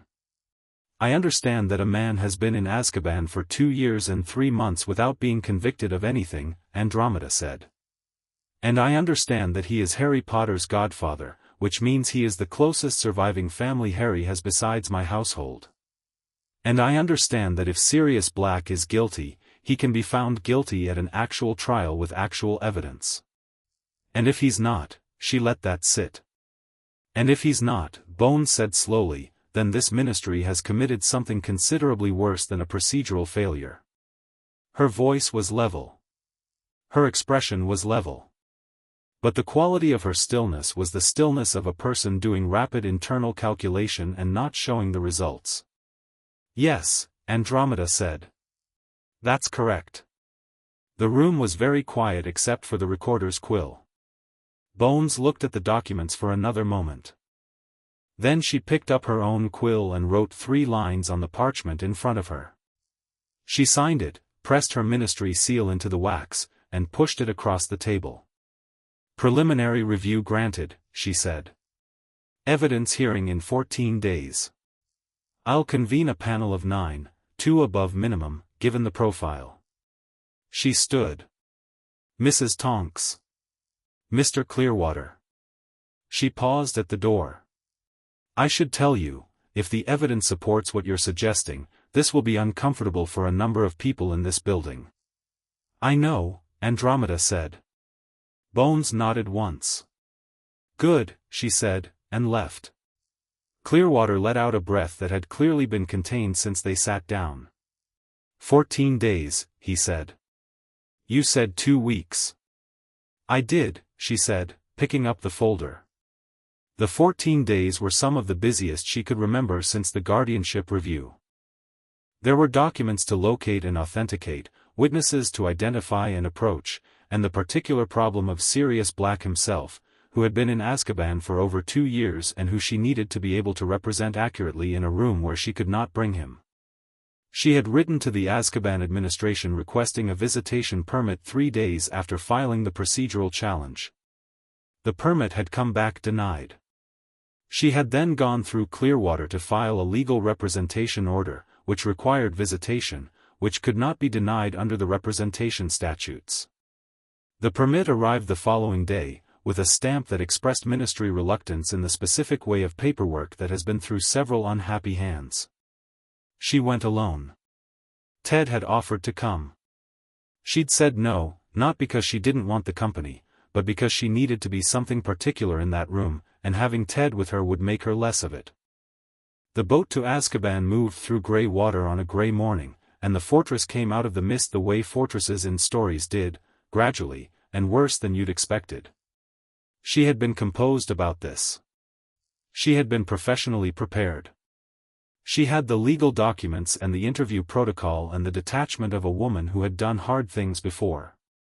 And then she went through the third door and the cold hit her, not weather cold, but the particular cold of a place where Dementors had been for decades, the cold that went past skin and into the part of a person where feeling lived, and she had to stop and anchor herself against the wall and breathe. "He is still alive," she told herself. "He asked for the review. He is still functioning enough to have asked for the review." She followed the guard through the last corridor. The room they brought her to had a table and 2 chairs and a window that showed grey water and nothing else. She sat in the chair facing the door and put her folder on the table and waited. She heard him before she saw him, the drag of feet that didn't have enough strength left to lift properly.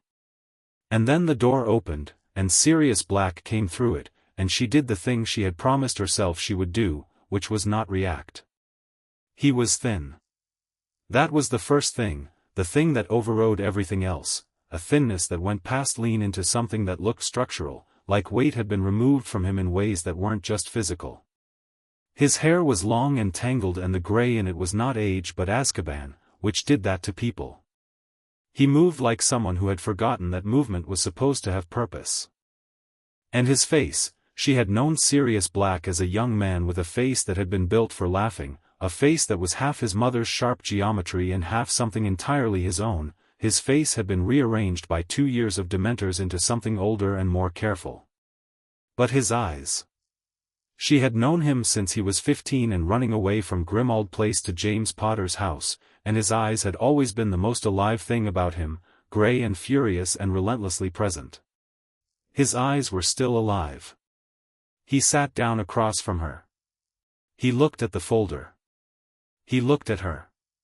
She watched the recognition happen, slow at first, the way things moved in a mind that had been fighting Dementors, and then all at once. "Andy," he said. His voice was wrecked. 2 years of minimal conversation in a place designed to strip you of everything did that. But it was still his voice. "Hello, Sirius," she said. "I'm your legal representative. I need to ask you some questions." His eyes moved over her face. He was looking for something. "Harry," he said. "He's safe. He's at my house. He's 2 years old and he levitates things and he's working on sentences." She held his gaze. "He's well, Sirius." Something happened to his face then, a movement that started somewhere deep and worked its way out, like a continent shifting. She had prepared for him being worse than she expected, and for the practicalities of working with someone who'd been in Azkaban. She had not quite prepared for the particular quality of his relief, the way it broke over him, because it made her understand how completely he had given up the hope of it. I tried, he said. His hands were flat on the table. That night. I wanted to take him. I had him, I was holding him at Hagrid and I thought, he stopped. But Hagrid had Dumbledore's orders. And I thought I could get Pettigrew first and then come back in, his jaw tightened. I was wrong about that. Tell me about Pettigrew, she said. He told her. It took 40 minutes, and she did not interrupt, and she wrote everything down in the precise shorthand she developed in her healer training that got every word. He told her about the secret keeper plan and whose idea it had been and why they'd changed it at the last moment and who had known. He told her about finding the street, and what he'd said to Pettigrew, and what Pettigrew had said back, the accusation, loud and public, calculated for witnesses, before he blew up the street and cut off his own finger and disappeared into the sewer.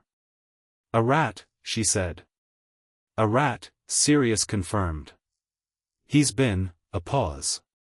His animagus form. It's a rat. He's been registered under, he was registered, before the war, the four of us were, he stopped. Looked at her. You know about the animagi. I know what you're going to tell me, she said, because she'd found the registration record, the incomplete one, 3 names and a species, with one entry that was technically registered but flagged as unverified, which she'd highlighted in yellow because unverified animagus registrations were a rare and specific bureaucratic thing. I need you to tell me anyway, for the record. He told her. She wrote it down. When he finished, she closed the folder and looked at him across the table. He was watching her with an expression that was still difficult to read fully, too many layers of Azkaban over the top of the person he'd been, but she could see the thing that was rising through them. Not hope, quite. Something more cautious than hope. What's the actual chance, he said. Substantial, she said. There was no trial, Sirius. Legally, there was no conviction. If the evidence at the hearing supports what you've told me, and I believe it does, I have supporting documentation from multiple sources, then the ministry has no grounds to hold you. She paused. I want to be honest with you. This will be uncomfortable for them. They will try to find another angle. Bones is procedurally clean, but there are people above her who won't want this. She held his gaze. But the law is the law, and I have been extremely thorough, and I am not going to lose this. He looked at her for a long moment. You sound like her, he said. She knew who he meant without asking. James said that too, apparently, she said. 3rd time this year someone's mentioned it.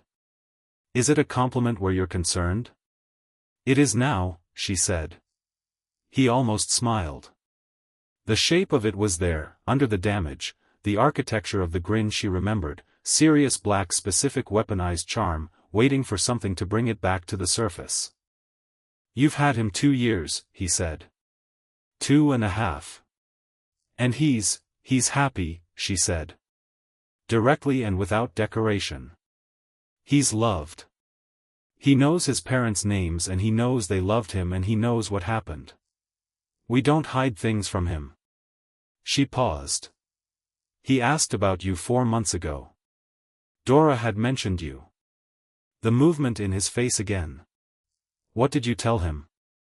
That you were his godfather and you'd loved his parents and you were having a hard time but we were working on it. She picked up the folder. We're working on it. The guard came to the door. Time. Sirius stood. He was steadier than he'd been when he came in. She thought the specific action of telling the story had done something, the way giving difficult things a shape sometimes made them manageable. He looked at her. Andy, he said. Thank you. She stood. Get some sleep, she said. You're going to need to be functional in 2 weeks. He went to the door. Then he stopped, without turning fully around, and said, his hair's still dark? She understood immediately that he was asking if Harry looked like James, and whether the sight of him was going to be the good kind of unbearable or the bad kind. Dark, yes, she said. He has Lily's eyes. She heard the breath he took at that. "Right," he said, and walked out. She stood alone in the interview room for a moment with the grey sea in the window and the cold of the place still in her bones. Then she picked up her folder and walked out after him.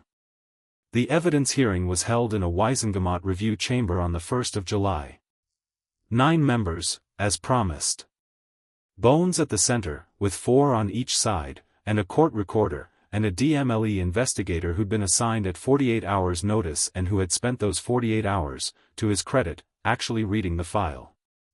Andromeda had never formally presented a legal case. She had Clearwater, who was entirely competent and who she trusted to manage the procedural mechanics. But the personal statement, the accounting of Harry's parentage, of the night of the 31st, of Sirius's role and his relationship to the Potters, that was hers, because she knew it, and because there were things in it that needed someone who'd actually been in those lives. She told it clearly. She didn't dramatize it. She gave the panel what she knew and what she documented, and she let the documents do the rest. Clearwater walked them through the legal provisions. The investigator confirmed 3 of the supporting documents under oath, including the Azkaban admission record that lacked any hearing reference, which under ministry procedure was supposed to be mandatory. There was a recess. It lasted 20 minutes. Andromeda sat in the corridor outside the chamber with a cup of tea from the floor's vending cart and Clearwater beside her reviewing his notes, and she thought about Sirius's face in that interview room on the grey morning 2 weeks ago, and she held the outcome she wanted in her mind and refused to make room for the alternative. The panel reconvened. Bones spoke for 6 minutes. Her language was formal and precise and stripped of everything that wasn't necessary. The panel had reviewed the evidence. The panel had confirmed the procedural failure. The panel found that no conviction existed under law. The charges against Sirius Orion Black were formally vacated. His immediate release was ordered. 3 of the 9 panel members looked relieved. 2 looked pained. 4 looked like people doing their jobs, which was the most you could ask for. Andromeda heard it happen. She heard the formal language come down. She heard Clearwater say, "Thank you," quietly beside her. She held her cup of tea in both hands and did not let herself feel it fully until the chamber doors opened and she was in the corridor and the door was closed behind her. Then she found the nearest wall and put her back against it and breathed. 1 minute. That was what she allowed. 1 minute of the particular emotion that came from spending 7 months building something carefully in the dark and watching it become real in a room under official lighting. Clearwater stood beside her. "You're not going to cry," he said, with the certainty of a man who had been watching her for the past 2 hours. "No," she agreed. "Because you never cry." "I absolutely cry," she said. "Just not here." He laughed, a brief warm sound. "He'll be processed out within the hour. They'll give him clothes. There's a standard post-incarceration healing assessment, a St. Mungo's team will do it today." "I'm going to the atrium," she said. "I want to be there when he comes down." She went to the atrium and sat on the bench nearest the lifts and drank her cold tea and waited. She sent Ted a Patronus. It worked. 2 hours.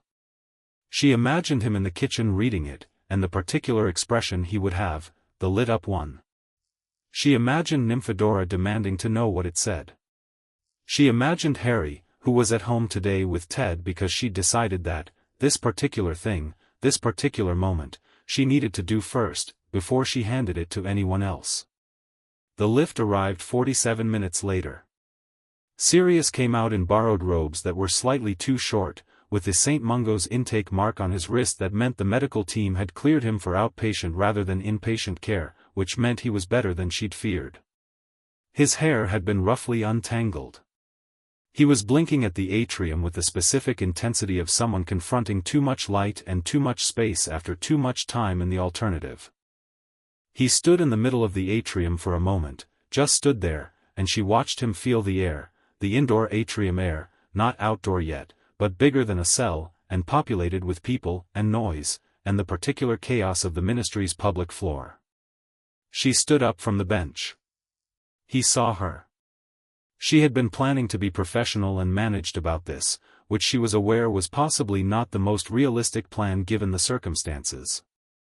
As it turned out, he crossed the atrium at something between a fast walk and something else entirely, and when he reached her she put her arms around him the way you held people who needed holding, which was without hesitation and with both arms, and he made a sound that wasn't a word and wasn't a word-shaped thing, and they stood in the ministry atrium like that for a moment while the rest of the world continued its business around them.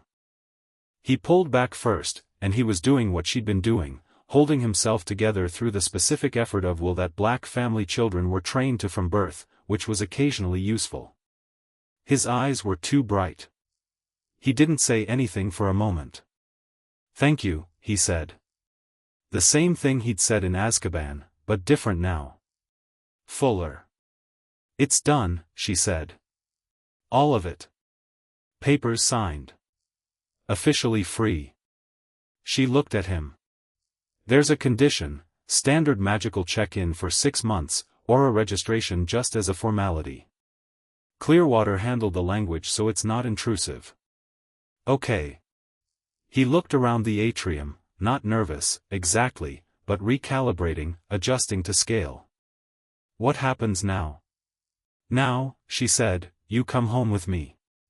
Something moved across his face. "Harry's there. Harry's there. Ted is there. Nymphadora is there and she already knows about you and she has opinions." She picked up her bag. "Are you ready?" He looked at her for a moment with those gray eyes that were alive in ways Azkaban hadn't reached, damaged but not extinguished, never quite that. "No," he said. "Good. Come anyway." She walked toward the atrium fireplaces, and he fell into step beside her, and they were nearly there when a voice came from behind them, calm, measured, and immediately recognizable in the way of voices that had addressed rooms full of people for 50 years. "Sirius." They both stopped. Andromeda turned first. Dumbledore was standing near the entrance to the Auror lifts, in burgundy robes, with his hands folded. He was looking at Sirius with an expression she hadn't seen on him before, not the warmth, not the calculation, not the complicated management of other people's emotions that was his default mode. Something simpler. Something that looked, under everything, like guilt. Sirius stared at him. The atrium moved around them, people passing, footsteps, the usual noise. The three of them stood in a pocket of silence that was entirely separate from all of it. "I should have pushed for a trial," Dumbledore said. "In the aftermath, the chaos, the losses, I let it go. I told myself the evidence was sufficient and that you," he stopped. "I was wrong. I am sorry, Sirius." It was, Andromeda thought, a genuine apology. Not perfectly shaped, not full enough, but genuine, from a man who had been wrong in a particular and serious way and knew it. Sirius looked at him for a long moment. His jaw worked slightly. "Harry's okay," he said finally. It wasn't a question, he knew the answer, but he said it like he needed Dumbledore to understand what the actual stakes had been. "He is," Dumbledore said. "In no small part due to your cousin." A pause. "Who is considerably more formidable than I gave her credit for." "She's a black," Sirius said. "We're all formidable. You just usually manage to get us pointed at each other." Dumbledore absorbed this without deflecting. "Yes," he said simply. Sirius held his gaze for another moment. Then he turned back to Andromeda. "Right," he said. "You mentioned a fireplace." She nodded. She did not look back at Dumbledore as they walked to the flue. She didn't need to.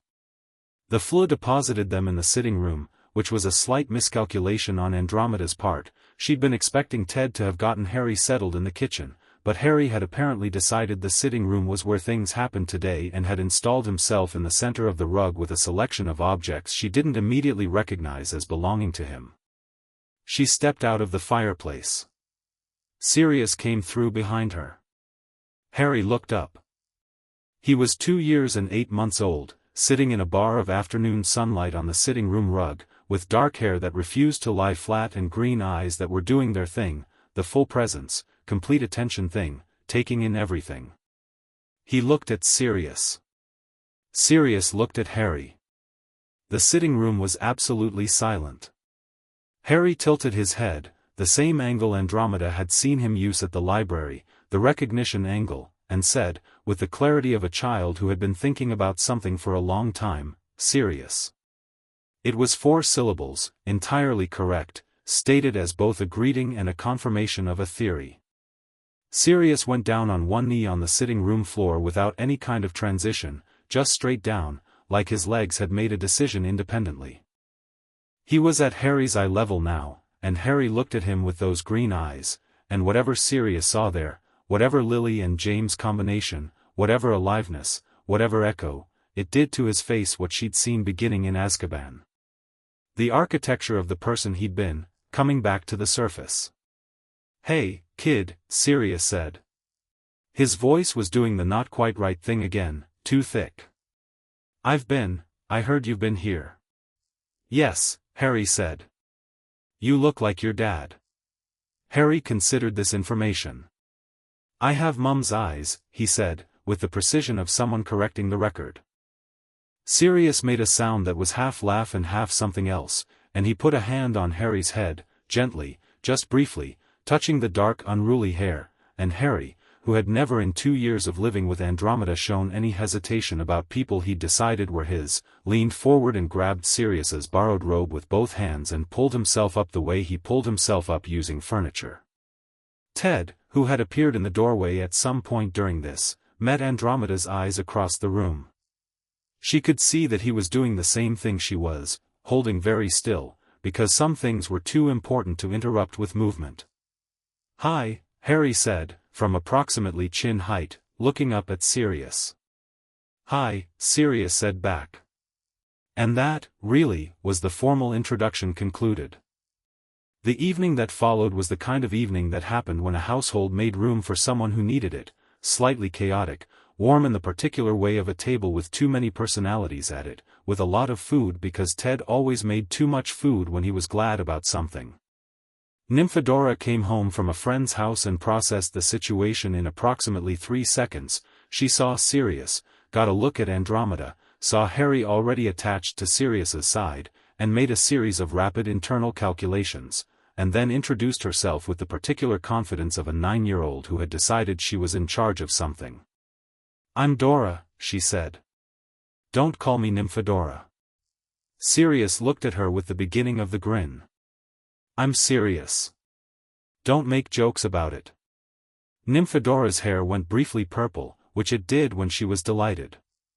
"That's going to be really hard." "I know," he said. "I've had a lifetime of it." At dinner, Sirius ate with the focus of someone who had not had food that tasted like food in 2 years, and Ted, to his enormous credit, did not comment on this, just passed things around and refilled plates and kept the conversation moving the way he did, with the easy generosity of a man who understood what it was to feel out of place in a room and who had made it his particular skill to prevent that feeling in other people. Harry sat beside Sirius at the table and with periodic determination attempted to share his dinner with him on the assumption that this was a good faith exchange of resources. Sirius accepted each offering gravely, which Harry seemed to find appropriate. After Harry was in bed, which involved more negotiation than usual, since Harry had decided the evening's activities were not over, Andromeda and Sirius sat at the kitchen table with tea while Ted and Nymphadora had a negotiation about something in the sitting room that they could hear but not quite resolve into specific words. "She's like Bella," Sirius said. He meant Nymphadora, the confidence, the hair, the physical expressiveness. Then he heard himself say it and something flickered across his face, because Bellatrix was Azkaban in a different way. "She's not like Bella," Andromeda said. "She's like me. And there's a difference." She paused. "Bella chose cruelty. I chose Ted. Dora will choose her own thing, but she'll choose it. Not be chosen." Sirius looked at her. "You sound sure of that." "I am," she said. "Because I know what this house does to people." He turned the mug in his hands. What does it do to people? She thought about Harry on the sitting room rug. She thought about the candles. She thought about a 2-year-old tracing runes with his finger and the pages glowing warm. It lets them be themselves, she said. Which sounds simple and is not. He was quiet for a moment. I need somewhere to stay, he said. While I figure out, I've got the black inheritance, technically, the money at least, but Grimmauld Place is, he stopped. Grimmauld Place is not somewhere I'm going. You'll stay here, she said. It was not phrased as an offer. He looked at her. We have a spare room, she said. You know Harry. You can be here while you work out what comes next. She met his gaze. You're not nobody, Sirius. You are Harry's godfather, and you are the last of the people who knew his parents from the beginning, and you are family, and the word family in this house actually means something. He looked at her for a long time. Then he said, when did you get this good at this? I've been practicing, she said, since 1975. He almost smiled. The full grin wasn't back yet, it would take time, and she knew that, and she wasn't in a hurry. But the shape of it was more present than it had been in the interview room, and more present than it had been in the atrium, and she thought, a month, maybe. Maybe less. The house settled around them. Upstairs, Harry was asleep, she could tell by the slight relaxation in the house itself, the way it breathed differently when he was down, and Nymphadora was finally quiet, and Ted had come to the kitchen doorway and was leaning against the frame with the look he had when he was taking stock of his life and finding it good. We have biscuits, he said. For anyone interested. Sirius looked at him, this Muggle-born man in his own kitchen, matter-of-fact and undefended, offering biscuits at 9 at night like the simplest things were the most important ones, which they were, and something in him decided, visibly, to trust it. Yeah, Sirius said. Biscuits. Ted brought the tin. Outside, the summer night pressed warm against the windows, and the hill below them was dark and quiet, and in the Ministry of Magic the records office was updating a file that had previously read Sirius Orain Black, Azkaban, life sentence, and now read something else entirely. And in a city somewhere, Remus Lupin would be reading the morning paper in about 12 hours and finding a small piece on the 4th page about the Wisengamot's review of the Azkaban records, and he would read it twice, and then he would sit very still for a while before he did anything else. But that was tomorrow. Tonight the kitchen was warm and the biscuit tin was open, and somewhere above them a boy slept in a yellow room under a mobile of silver animals, in a house that was slowly, stubbornly, assembling the people who were supposed to be around him.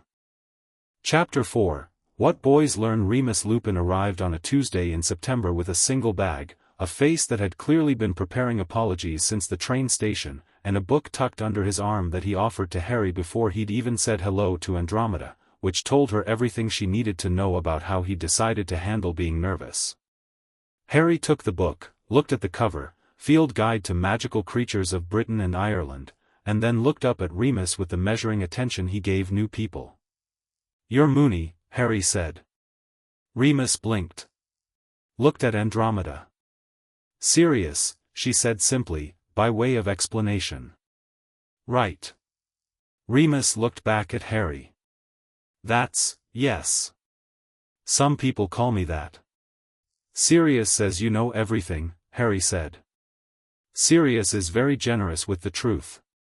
He says you're the smart one. Remus set his bag down in the hall. He had the expression of a man who had been dreading this encounter for weeks and was now finding it was not what he'd prepared for. And what does Sirius say about himself? Harry considered this with appropriate seriousness. He says he's the fun one. But Andy says that means he's the one she has to watch. Remus almost laughed. Not quite, he was still too tightly held for a full laugh, the way people were when they'd been alone too long, but the edge of it was there. He looked at Andromeda. You have a good house, he said. Not a pleasantry. A statement of something he'd observed from the doorstep. Come in, she said. Ted's made enough food for a siege. Within 2 weeks Remus had settled into the house the way that quiet people settled into places, gradually, without fanfare, until one day you looked up and realized that the chair nearest the bookshelf was his chair and that Harry had developed the habit of showing up beside him in the morning with a question that had been gestating overnight.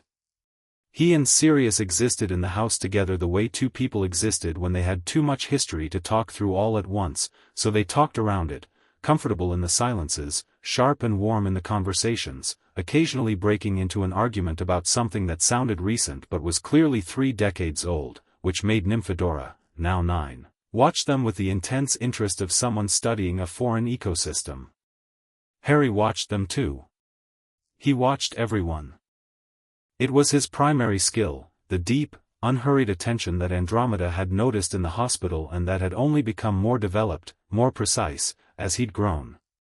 He watched Remus with particular focus in the first 2 weeks, and then one evening appeared at the kitchen table while Remus was reading and said, "You're sad about something." Remus looked up from his book. "What makes you think that?" "Your face does a thing. When you think no one's looking." Harry sat down opposite him. He was 3 years old and sat in chairs with the solid self-possession of someone significantly older. "What is it?" Remus was quiet for a moment. Harry waited without fidgeting, which was unusual enough in a 3-year-old that Remus's expression shifted, reassessing. "I had some friends," Remus said carefully. "And I lost them. I'm still," he paused, "getting used to having people again." Harry thought about this. "But you have us now," he said. "I know. So that's okay then," Harry said, with the confident finality of someone who had resolved the problem, and climbed down off the chair and walked out. Remus sat at the kitchen table looking at the door for a while after that. He started teaching Harry runes 2 days later. It was not formally decided that Remus would be Harry's tutor. Nothing in the house was formally decided. Decisions emerged the way tides emerged, from the accumulated pressure of what was needed and who was available and what made sense. Remus had a first-class charms mastery and an advanced transfiguration study and had spent years doing nothing useful with either. Harry had been tracing runic notation since he was 2 and had recently started asking questions that Andromeda could answer but that Remus could answer better, with the particular depth of someone who'd loved the subject rather than simply learned it. So on weekday mornings, after Ted had gone to work, he'd gone back to the Muggle firm he'd been consulting for part-time, which gave the house a rhythm. Remus sat with Harry at the kitchen table and they did what Remus called lessons and what Harry apparently experienced as extended interesting conversations that happened to produce knowledge. The curriculum was, by any conventional standard, anarchic. Remus followed Harry's interest rather than a set progression, which meant they spent 2 weeks on the history of runic systems, then 3 days on the theory of magical resonance that runic inscription was built on, then pivoted without warning to transfiguration theory because Harry had asked why does magic change things and Remus had followed that question for 6 sessions before they'd run it to ground. Andromeda sat in on some of these. What she observed was that Harry did not learn the way other children learned, not in the sense that he was faster, though he was, but in the structure of his engagement. Most children acquired knowledge. Harry interrogated it. He came to each new piece with a prior question, and the answer generated 2 more questions, and those questions had questions inside them, and by the end of a session Remus was occasionally working at the edge of his own knowledge, which he would acknowledge directly, and Harry would say how do we find out, and they would find out. The magical development was the other thing. His wandless magic had been present since before she'd brought him home, the water in the cup, the candles, the monitoring charms in St. Mungo's, and it had grown with him in the way of things that are native to a person rather than acquired. By the time he was 4, he could move objects deliberately. By 5, he was doing intent-based magical shaping, not just moving things but altering their properties, softening stone, directing water into specific forms, and Remus had started keeping a notation journal, not because Harry needed documentation but because Remus found himself unable to observe what Harry did and not try to understand it. The intent pattern was what none of them had seen before. Standard wandless accidental magic in children was emotion-driven. Distress, joy, fear, strong feeling triggered magical response. Harry's accidental magic, and increasingly his deliberate magic, was not like that. It responded to intent, to the specific direction of thought, to what he wanted as opposed to what he felt. The two were connected in him but not the same, and the distinction meant his magic was, the word Remus used in his journal, which she'd read with permission, was precise. Not powerful in the raw overwhelming sense that burned things. Precise in the sense of a blade, of something that went exactly where it was pointed. This should, technically, not have been possible in a child of 5. Remus had 3 theories, documented carefully, none of which he'd presented to Andromeda as conclusions because he was rigorous about the difference between theory and conclusion.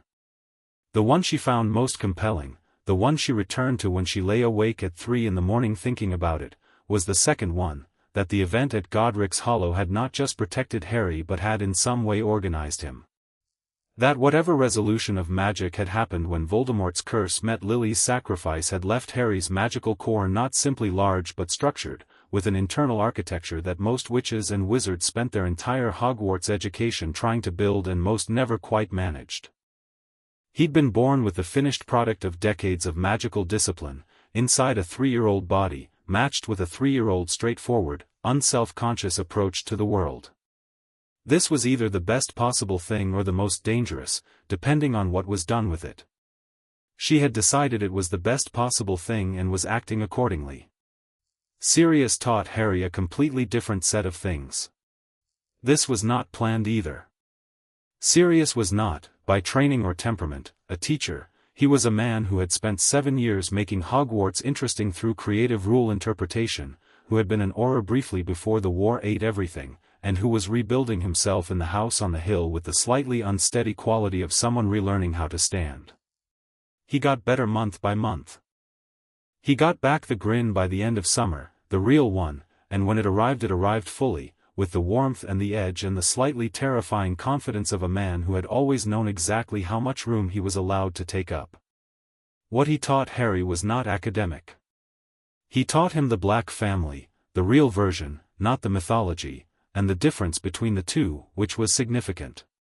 He told him about the family tree and who had been who, what the culture was, what it demanded and what it cost, with the particular authority of someone who had both belonged to it and escaped it. He told Harry about James and Lily without being asked, spontaneously and often, because he seemed to understand that the stories were something Harry needed and that waiting for Harry to ask would mean Harry might not ask. He told the stories the way James would have told them, with embellishment and incident, with the funny parts given their full weight, and Harry listened with the focused, quiet attention he gave everything, and sometimes he laughed, and when he laughed Sirius had the expression of a man who had been given something he didn't know how to account for.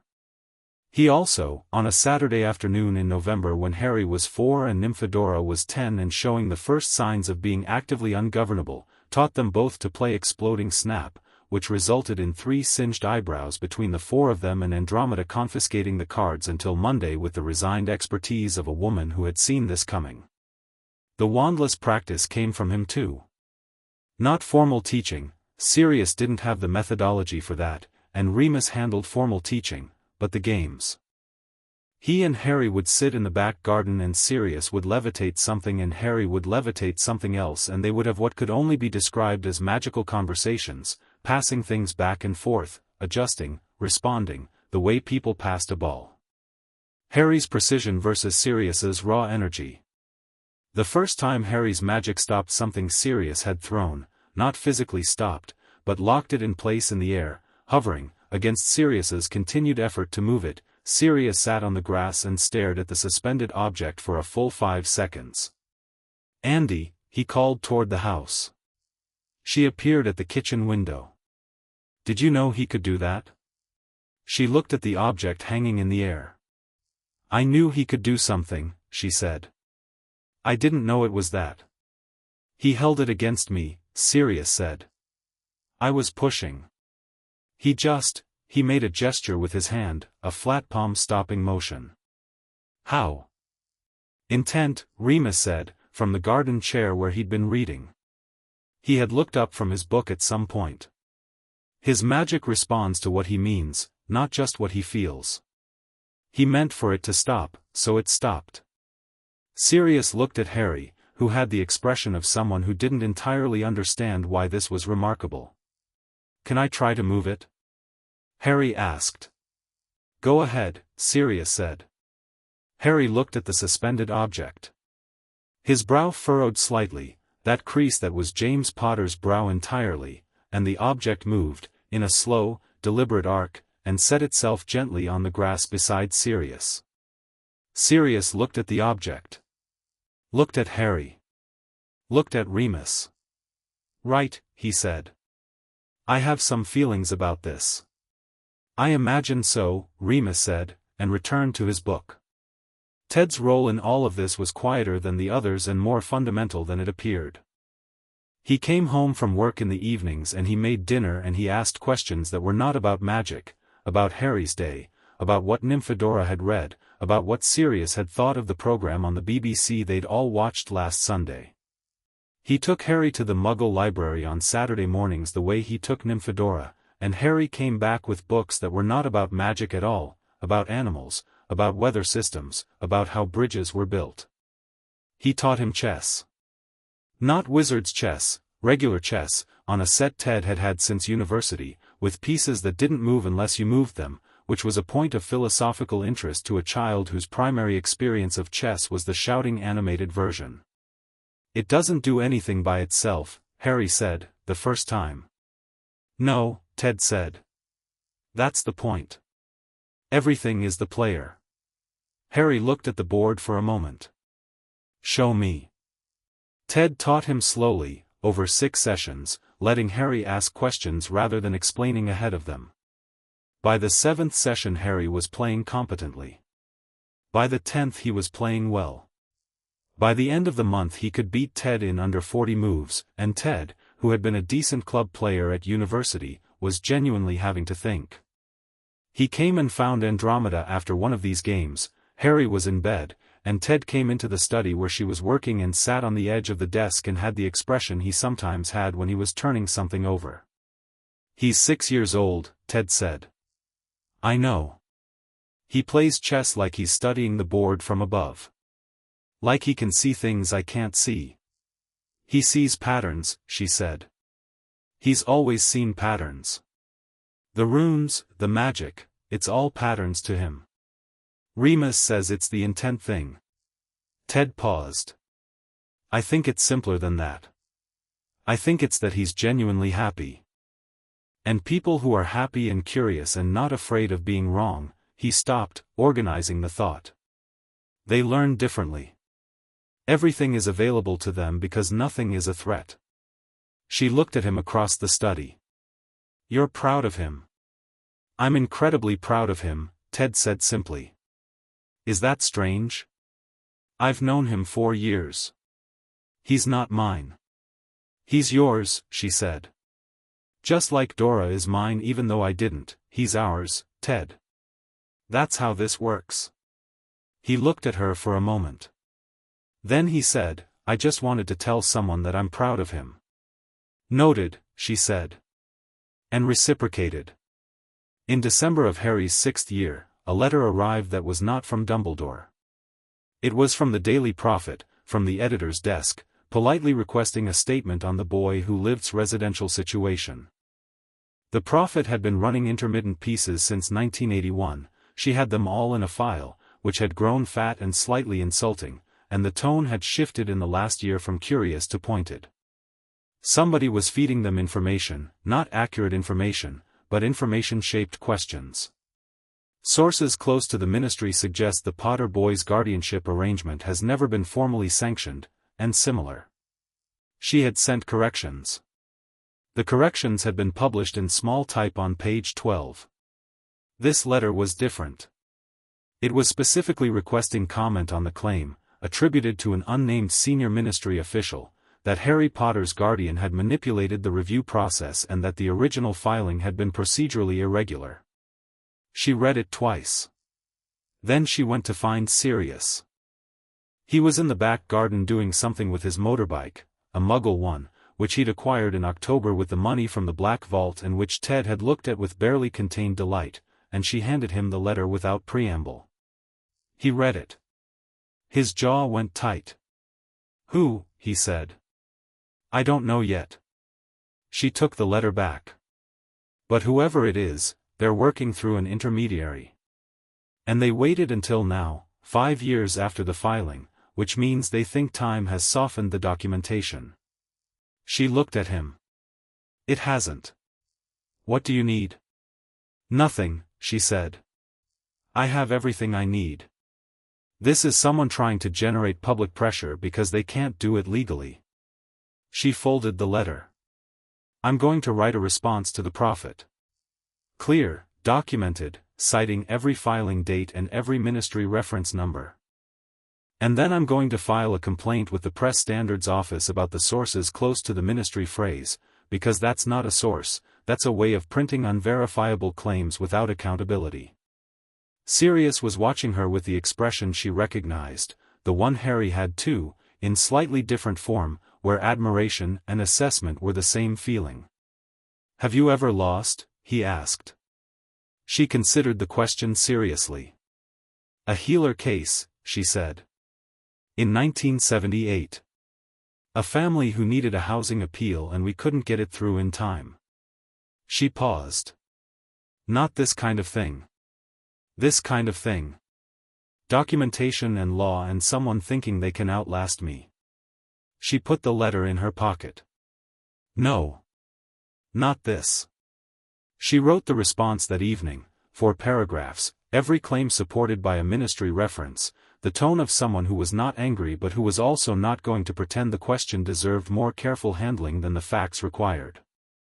She sent it to the prophet and a copy to Clearwater and a copy to Bones's office, which was the equivalent of filing the copies, a signal to anyone paying attention that she was aware, documented, and watching. The prophet published it on page 3, which was better than page 12. The unnamed senior ministry official was not heard from again. Dumbledore visited twice during these years. Both times by appointment. Both times tea in the kitchen. The second visit, when Harry was 7, was different from the first because Harry was there for part of it. He came into the kitchen for a glass of water mid-afternoon and found Dumbledore at the table and stopped. He looked at Dumbledore the way he looked at new things, the measuring, unhurried attention, and then he went to get his water and came back and stood drinking it. You're the headmaster, Harry said. At Hogwarts. I am, Dumbledore said. Remus says you're the best magical theorist alive. Remus is too kind. He's not kind about academic things, Harry said, matter-of-factly. He doesn't give compliments he doesn't mean. About those things. A brief silence. Dumbledore was watching Harry with the expression she'd seen the first time, the one that slipped through before he could manage it. Wonder and grief and something that was trying to become something better than guilt. He's right that I try, Dumbledore said, to understand magic clearly. Harry set his glass down. Can I ask you something? Of course. The night at Godric's Hollow. He was 7 years old, and he said it without flinching, without performing bravery about it, the way he'd been raised to say difficult things, directly, because directness was not the same as carelessness. Remus has theories about what happened. The magic that my mum did. He thinks it organized something. My core. He looked at Dumbledore. Do you know what actually happened? Dumbledore was very still. He looked at Harry for a long moment, and then at Andromeda, and she held his gaze and let him make the choice himself. He turned back to Harry. I have a theory, he said slowly. And I will tell you some of it now, and more of it when you're older. Not because I'm keeping secrets, but because some parts of it connect to things that are large and complicated, and I want to tell you those parts when you have more context for them. He paused. Does that seem reasonable? Harry thought about it. Will you actually tell me when I'm older? Or is that just what adults say when they mean no? Remus, who had appeared in the kitchen doorway at some point, made a sound that was entirely swallowed by a cough. Dumbledore's eyes had the brief, irresistible brightness of a man who found something genuinely funny. That, he said, is a fair challenge. I will tell you the full theory when you are 11. At Hogwarts, in my office, before the school year begins. He paused. I give you my word. Harry looked at him for another moment. Then nodded, apparently satisfied. Okay, he said, and took his glass and walked out. Dumbledore sat at the kitchen table for a moment after he'd gone, and then he looked at Andromeda with an expression that was, not for the first time, but more fully than before, something that acknowledged her. Not her competence, not her legal skill. Her. What she'd built. What that boy was because of what she'd built. He's extraordinary, Dumbledore said. He is, she agreed. And he knows it, and it hasn't made him arrogant, which is the part that matters. How did you manage that? We loved him without making love a transaction, she said. We told him the truth. We surrounded him with people who were interested in who he was rather than what he was. She picked up her tea. And we let Sirius teach him to ride that motorbike, which is possibly the decision I'll revisit at some point, but it gave him a proper sense of physical confidence, so. Dumbledore glanced toward the window, where Sirius and Harry were visible in the back garden, Harry on the motorbike with Sirius's hands on the handlebars, both of them shouting something at each other. The motorbike wasn't moving, it wasn't going to move, they'd had extensive negotiations about the age at which moving under its own power was appropriate, but Harry's sense of claiming the thing was complete and satisfied. He looks like James, Dumbledore said, quietly, to the window. He acts like himself, she said. That's better. The summer Harry was 9, 2 things happened. The first was the tree incident. Harry and Nymphadora were in the back garden on a Saturday, Nymphadora 15 now and preparing for her OWLs with the aggressive, slightly panicked energy of someone who had been confident about studying right up until the moment the exams were close enough to be real. Harry had been keeping her company in the garden, reading, and had at some point gotten bored with reading and started experimenting with the apple tree at the far end of the garden. The experiment, as best Andromeda could reconstruct it afterward, had been an attempt to see whether magical resonance could be induced in organic matter the way it could in mineral-based objects, a question Remus had raised in passing 2 weeks ago and that Harry had apparently been chewing on since. The method Harry had chosen was to sit with his back against the tree and attempt to synchronize his magical intent with the tree's own, for lack of a better term, natural energy. What had happened was that the tree had lifted him. Not violently, not a branch launching him anywhere. The tree had simply, over the course of about 40 seconds, raised the branch Harry was sitting against upward, in a smooth and deliberate motion, until Harry was approximately 15 feet off the ground, sitting quite comfortably in the upper branches, with an expression of absolute fascination. Andromeda had come out of the house to find Nymphadora standing in the garden with her arms folded and her hair a startled white, staring up at her 9-year-old brother. It moved him up there, Nymphadora said. I see that. He did it on purpose. Did you? She called up. Harry looked down at her from the branches. I think so, he said. I didn't tell the tree to do that specifically. But I told it I wanted to see from higher up in it. He paused, thinking. It offered. Come down, she said. Carefully. He came down, and the tree helped with that too, which was interesting, and when his feet were on the ground she looked at him and said, very carefully, Remus should know about this. I know, Harry said, already thinking about something 3 steps ahead of the conversation. Remus wrote 17 pages about it over the following week. The working theory, which he presented to Andromeda and Sirius and Ted on a Thursday evening with the organized excitement of someone who had been trying to contain it and failed, was that Harry's magical intent was operating on a wavelength that organic matter resonated with naturally, that his magic was not just precise but communicative, in some fundamental and unprecedented way. Like Parseltongue? Sirius said. Not language-based, Remus said. More like, intent at a frequency other living things can perceive and respond to. It's possible that the event at Godric's Hollow didn't just organize his core. It may have calibrated the frequency of his magic to something closer to the underlying magical signature of the natural world. Ted had the expression he got when he was following something at the edge of his formal magical education. Which means what, practically? Practically, Remus said, it means that Harry's magic is not just responding to what he wants. It's in conversation with the magical field of everything around him. He paused. Which, given that the natural world has been around considerably longer than human magical practice, gives him a very large conversation partner.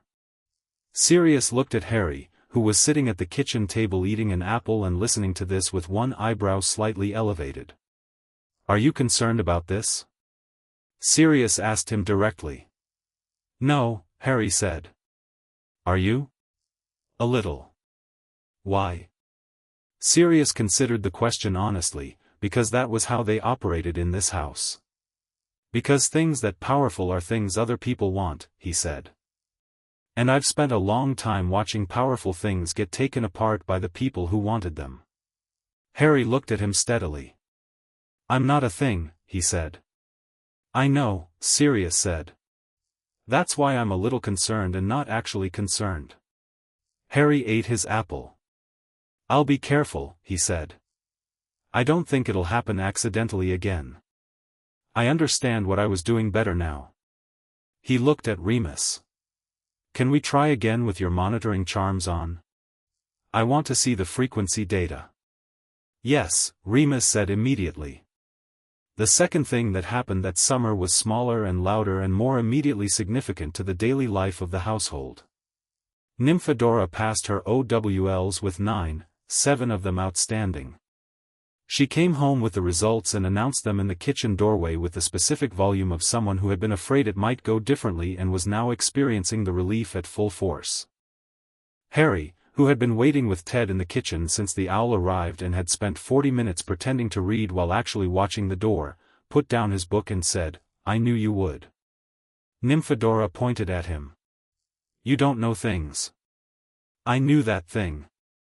She threw her OWL results at him, which he caught, which was a reflexive magical catch that he'd stopped bothering to register as unusual. He read them. His face did the thing it did when he was trying not to look satisfied on someone else's behalf and failing.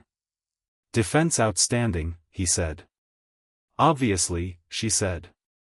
But she was grinning, the wide irrepressible grin she'd had since she was 8 years old and Harry had gone orange, and she crossed the kitchen and grabbed him by the shoulder and ruffled his hair, which he endured with dignity, and Ted made celebratory pancakes even though it was 6 in the evening, because he considered that pancakes were appropriate at any hour at which something good had happened.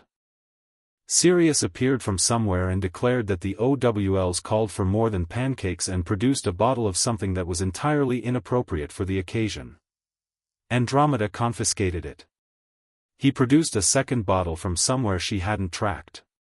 She confiscated that too, which she was reasonably sure was a diversion. That evening, with the house loud and warm, Harry found her in the study where she'd gone to write a letter that could have waited but that gave her 5 minutes of quiet. He came and sat in the chair across the desk. Andy, he said. She put down her quill. Yes. When I go to Hogwarts, he said. Are you going to be worried about me? She looked at him.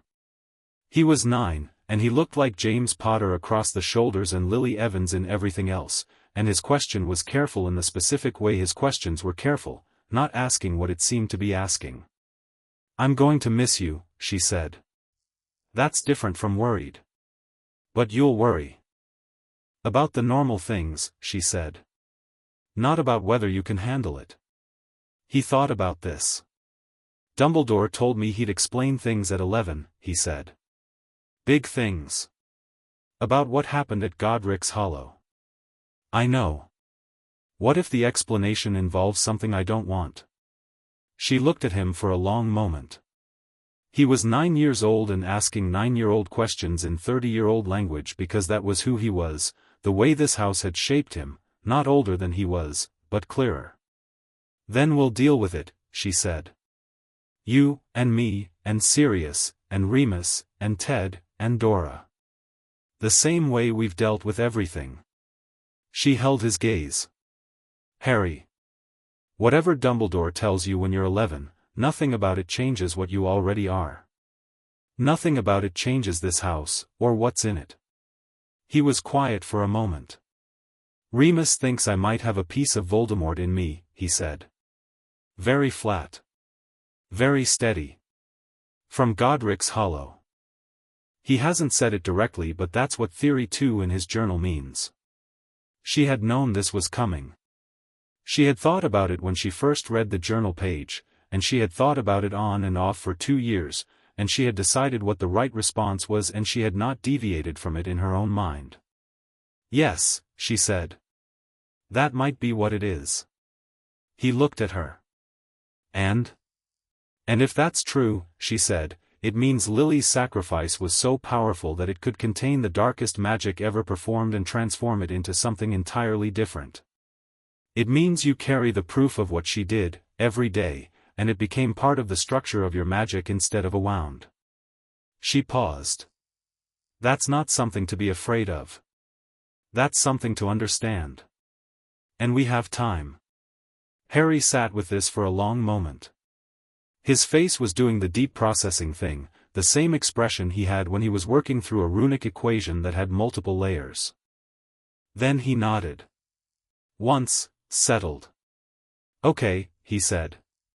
He got up to go, and then he stopped at the door and said, without turning around, I'm glad it was you. At St. Mungo's. I'm glad you were the one. She had been bracing for it being hard, when this conversation eventually happened, and it was hard, but in the way that things that were right were sometimes hard, the hardness of fullness rather than damage. So am I, she said. He went back to the kitchen where the pancakes were and the celebration was, where Sirius was telling a story that had Nymphadora laughing loudly enough to hear from the study, where Ted was doing the washing up and making it look like he wasn't also listening to the story, where Remus was pretending to read in the kitchen chair that was his chair and smiling at the corner of his mouth. Andromeda sat at her desk for another moment. Then she got up and went to join them. The morning the Hogwarts letter arrived, Harry was in the back garden with the apple tree. They'd developed a kind of relationship over the past 2 years, the tree and Harry, nothing so dramatic as another levitation incident, but a mutual acknowledgement of the other's presence, the way you acknowledged a neighbor who had been there your whole life. Harry sometimes leaned against it while he read. Occasionally the branches adjusted slightly to provide better shade. Nobody in the house mentioned this because they had collectively decided it was a perfectly ordinary thing. He came inside when the owl tapped at the window, and he watched Andromeda take the letter off the owl's leg, and he looked at the envelope, the Hogwarts seal, the green ink, his name in that distinctive script, and something moved in his face that was rare for him, a simple, uncomplicated excitement. Well, said Ted, from the stove. There it is. Harry took the letter and opened it. He read it. He looked up. September 1st, he said. I know when it is, Andromeda said. We should go to Diagon Alley. Sirius will insist on the broomstick shop first, Ted said. I'll note that in advance. And Remus will want the book list, Nymphadora said, from the table, already having opinions about how the day would go. And you'll want the wand. Harry, you've been waiting for the wand since you were 7 and found Remus's spare one in the study and he had to explain why it didn't work for you. It worked a bit, Harry said. Setting the curtains on fire is not working a bit. I was putting it through legitimate trial conditions. Andromeda took her tea and stood at the kitchen window and looked at the garden, the apple tree in the August morning, the overgrown runner beans, the slight incline of the hill beyond the gate. She thought about a letter she'd written at 4:52 in the morning in this kitchen, nearly 10 years ago. She thought about a filing counter and a clerk with a timestamp. She thought about Harry's hand in hers in a hospital room, and a monitoring charm going gold. Andy, Harry said. He was standing beside her. She hadn't heard him cross the kitchen. He had Lily's eyes and James's brow and a scar on his forehead that had faded to silver over the years, and he was 11 years old and everything she had bet on. He offered her a piece of toast. She took it. Diagon Alley, he said. Yes, she said. Diagon Alley. Chapter 5. The letter and the list. Diagon Alley on a Tuesday in August had the quality it always had, crowded without being chaotic, loud without being unpleasant, the specific energy of a place that had been doing the same thing for a very long time and had gotten good at it. The cobblestones were warm underfoot and the shop fronts leaned at comfortable angles, and the smell of the place was books and potions, ingredients, and something sweet from Fortescue's that drifted on the air like an argument for stopping. Harry walked through it and looked at everything. This was not his first time in Diagon Alley. Andromeda had brought him here at 8 for new school robes. Nymphadora had finally persuaded her that Muggle clothes at a wizarding post-OWL celebration dinner would be fine. Mum, everyone wears Muggle things, and then been proven wrong in the specific way of a 15-year-old who was right about the principle but had underestimated the specifics. And at 9 for a set of runes texts that Remus had been unable to find second-hand. But this was different. This was the Hogwarts list in his pocket and the understanding that every shop they passed was now relevant in some new, official way. Sirius was walking on his left, which meant Sirius was already angling toward quality Quidditch supplies with the technique of a man who believed that if you moved smoothly enough in the right direction you could relocate the group without anyone noticing. Andromeda was on Harry's right. Remus was behind them both with the book list folded in his hand and an expression that was trying not to project urgency about flourish and blots. Ted and Nymphadora had taken a parallel route that was definitely going to converge at the wand shop eventually, but might stop at Florian Fortescue's first on the grounds that ice cream before 11 was a holiday decision and therefore exempt from the normal rules. Ollivander's first, Andromeda said, without looking at Sirius. I just thought we could, Ollivander's. Sirius accepted this with the grace of a man who had been losing this kind of argument for 10 years and had developed a certain aesthetic appreciation for the consistency of it. Harry said nothing. He was watching the alley. There were people who recognized him. She could see it happening, the double take, the whispered exchange, the careful not staring that was indistinguishable from staring if you knew what to look for. Harry had been in the Prophet twice in the last 3 years, once in a piece about guardian rights that the reporter had pitched as human interest and that Andromeda had controlled carefully enough to be useful, and once in a background shot at a Ministry public event that she hadn't been able to anticipate. His face was not famous the way it would have been if someone had been cultivating the boy who lived mythology. She'd been preventing that specifically and with consistent effort, but it was known enough. Harry noticed the recognition.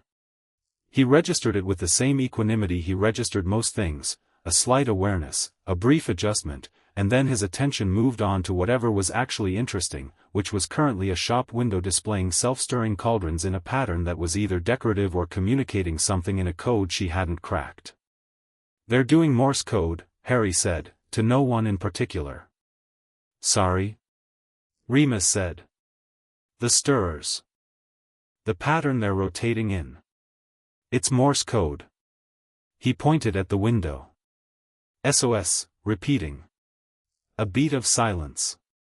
The cauldrons, Sirius said slowly, are asking for help. In Muggle semaphore. Harry tilted his head. It's probably accidental.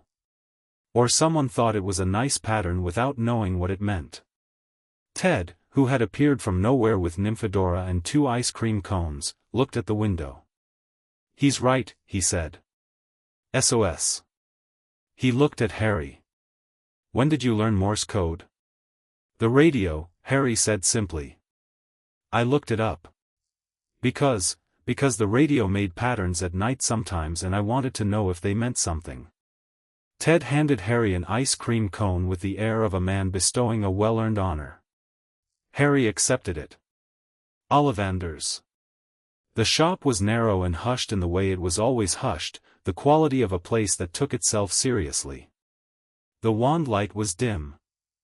The shelves went back farther than seemed architecturally possible, boxes stacked floor to ceiling in their long rows. The smell was wood and polish and something older than both. Ollivander himself appeared from between 2 stacks of boxes before any of them had spoken, which was his particular talent or affectation, and he stood in the narrow aisle and looked at Harry. He looked for a longer moment than was strictly conversational. "Harry Potter," he said. He had a voice that lived in a register below normal conversation, not deep exactly but settled, like something that had been said at the bottom of water for a long time. "I wondered when you'd come." "You've been expecting me?" Harry said. "I remember every wand I've ever sold," Ollivander said. "I remember the wands of your parents. I remember a great many things about the night of October 31st, 1981, that are relevant to you." He looked at Andromeda. "Mrs. Tonks." Then at Sirius. "Mr. Black." Then at Remus. "Mr. Lupin." He said each name with the air of someone pulling them from a very thorough catalogue. "Shall we get on with it?" Sirius said, because Sirius found reverential pauses professionally irritating. "Wand arm?" Ollivander said, to Harry. Harry raised his right hand. The measuring tape that came off the shelf and went to work on him was not unusual. It was the tape doing 17 separate measurements including 3 that seemed to involve his temperament rather than his dimensions, but the warmth that moved through the room when it touched Harry was unusual. A slight rise in temperature. The wand light shifting almost imperceptibly toward gold. Ollivander was watching. He'd noticed. He brought the first wand, beech and dragon heartstring, 9 inches, supple. Harry held it. Nothing. He brought 7 more, in quick succession, each one less matched than the one before. Harry held each one with the same even attention and the same lack of result, which was not. She was watching Ollivander's face, disappointing to him. He was tracking something. Building toward something. He disappeared into the back stacks for long enough that Sirius opened his mouth to comment and closed it again at Andromeda's expression. Then Ollivander came back with a box that he set down on the counter with slightly more care than the others. "Holly," he said, 11 inches. Phoenix feather core. He opened the box. The wand was pale, almost white in the wand light. The phoenix who donated this feather gave only one other. The other wand is, currently inactive. The owner met with an accident. She heard what he wasn't saying. She thought the others did too, from the quality of their stillness. Harry looked at the wand in the box. He looked at Ollivander. "You're telling me this wand has a brother," he said. "A twin," Ollivander corrected.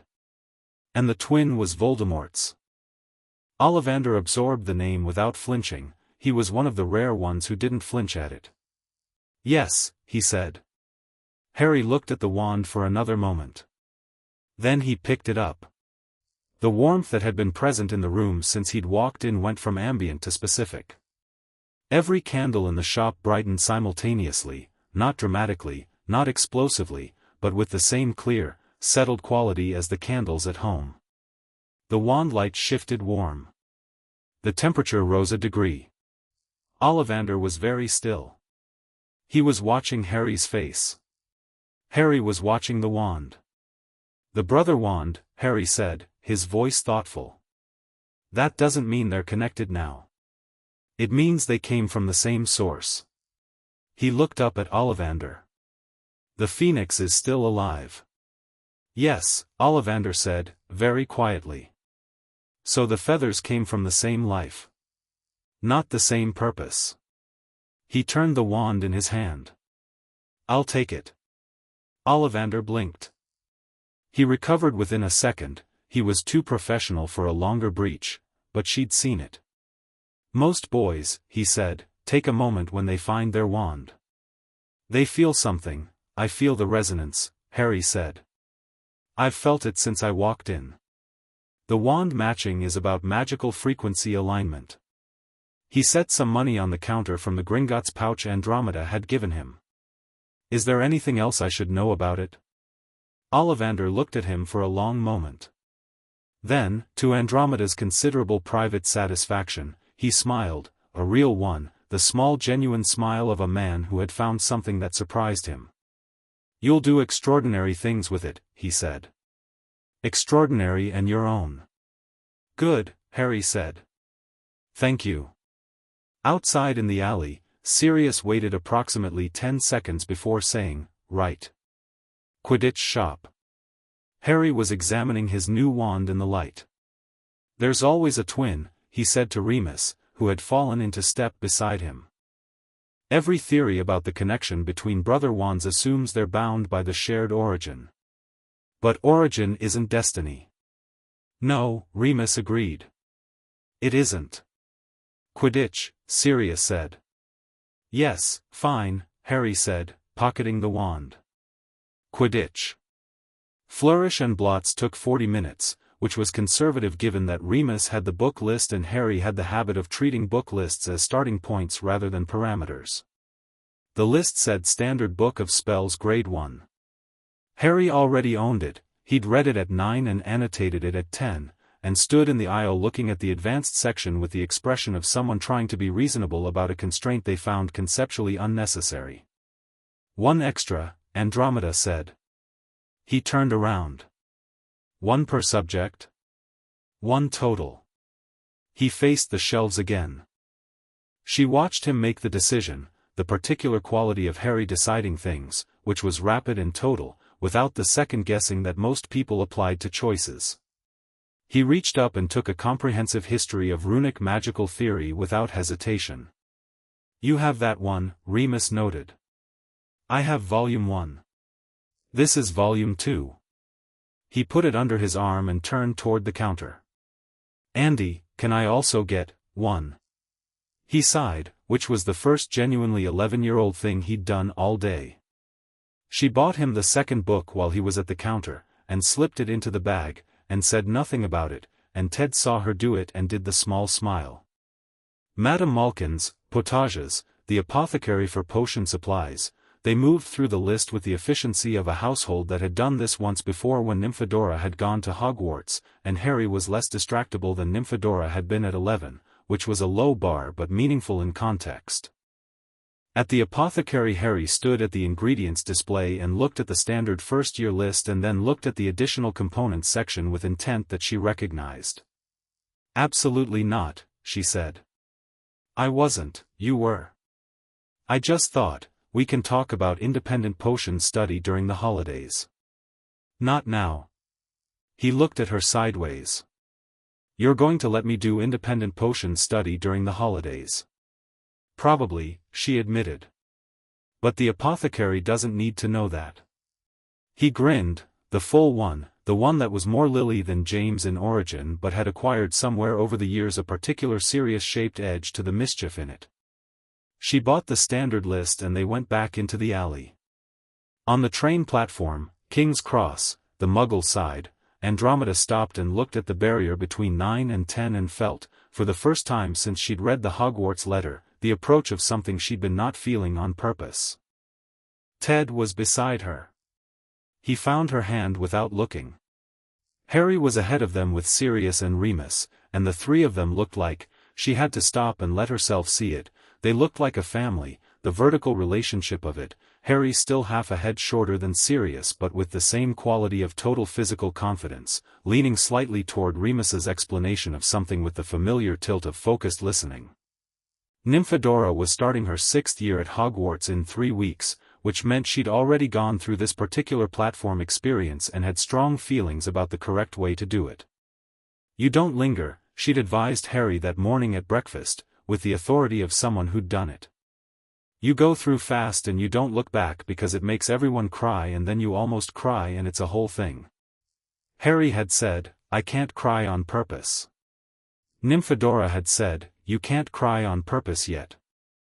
Now Harry turned and came back to the family group, all of them, Ted and Andromeda and Sirius and Remus in a loose cluster beside the trolley, and he looked at each of them with the particular deliberateness that he brought to things he wanted to remember. Remus stepped forward first and gripped his shoulder. "Write if you have questions," he said. "About anything. About lessons or theories or if something happens that you don't understand. You write and I'll write back." "I know," Harry said. "I mean it. Any hour." "Remus." "I know." Remus stepped back.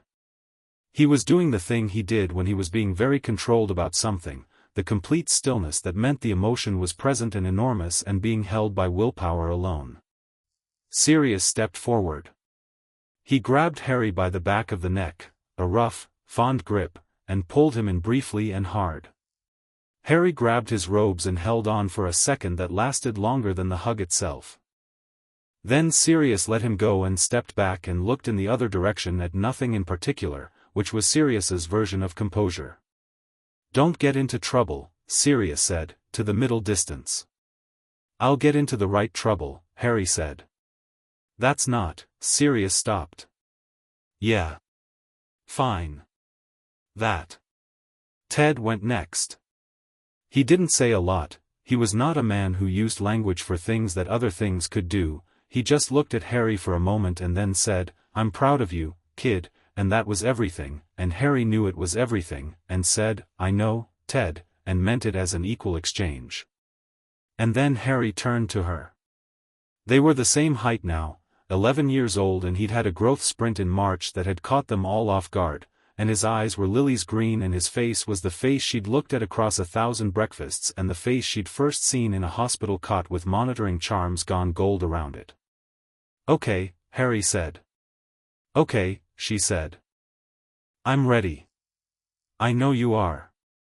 He didn't say anything for a moment. Neither did she. The platform noise moved around them. Someone's owl hooted. "If Dumbledore says something in September that I don't like," he said, "you'll come if I need you to." "The moment you send the owl," she said. "And you'll keep building the file." Never stopped. "Right." He picked up the trolley handle.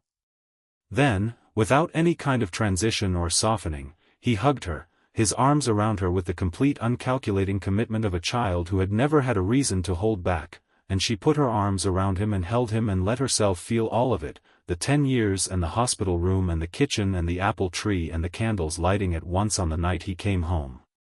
"Thank you," he said into her shoulder. The same thing Sirius had said in the ministry atrium, and that meant something different but just as whole. "Go to school," she said. He let go, stepped back, and gave her one last look that was, she thought, the look of someone who was leaving a place they fully intended to come back to. Not a goodbye. A see you. Then he turned and walked through the barrier with his trolley and his bag and his new wand and his annotated first-year book list, and he was gone. The platform was quieter without him, in the way that a house was quieter when someone particular had left it. Ted squeezed her hand. Remus was looking at the barrier with his jaw set and his eyes bright. Sirius was checking his watch with enormous interest in a way that had nothing to do with the time.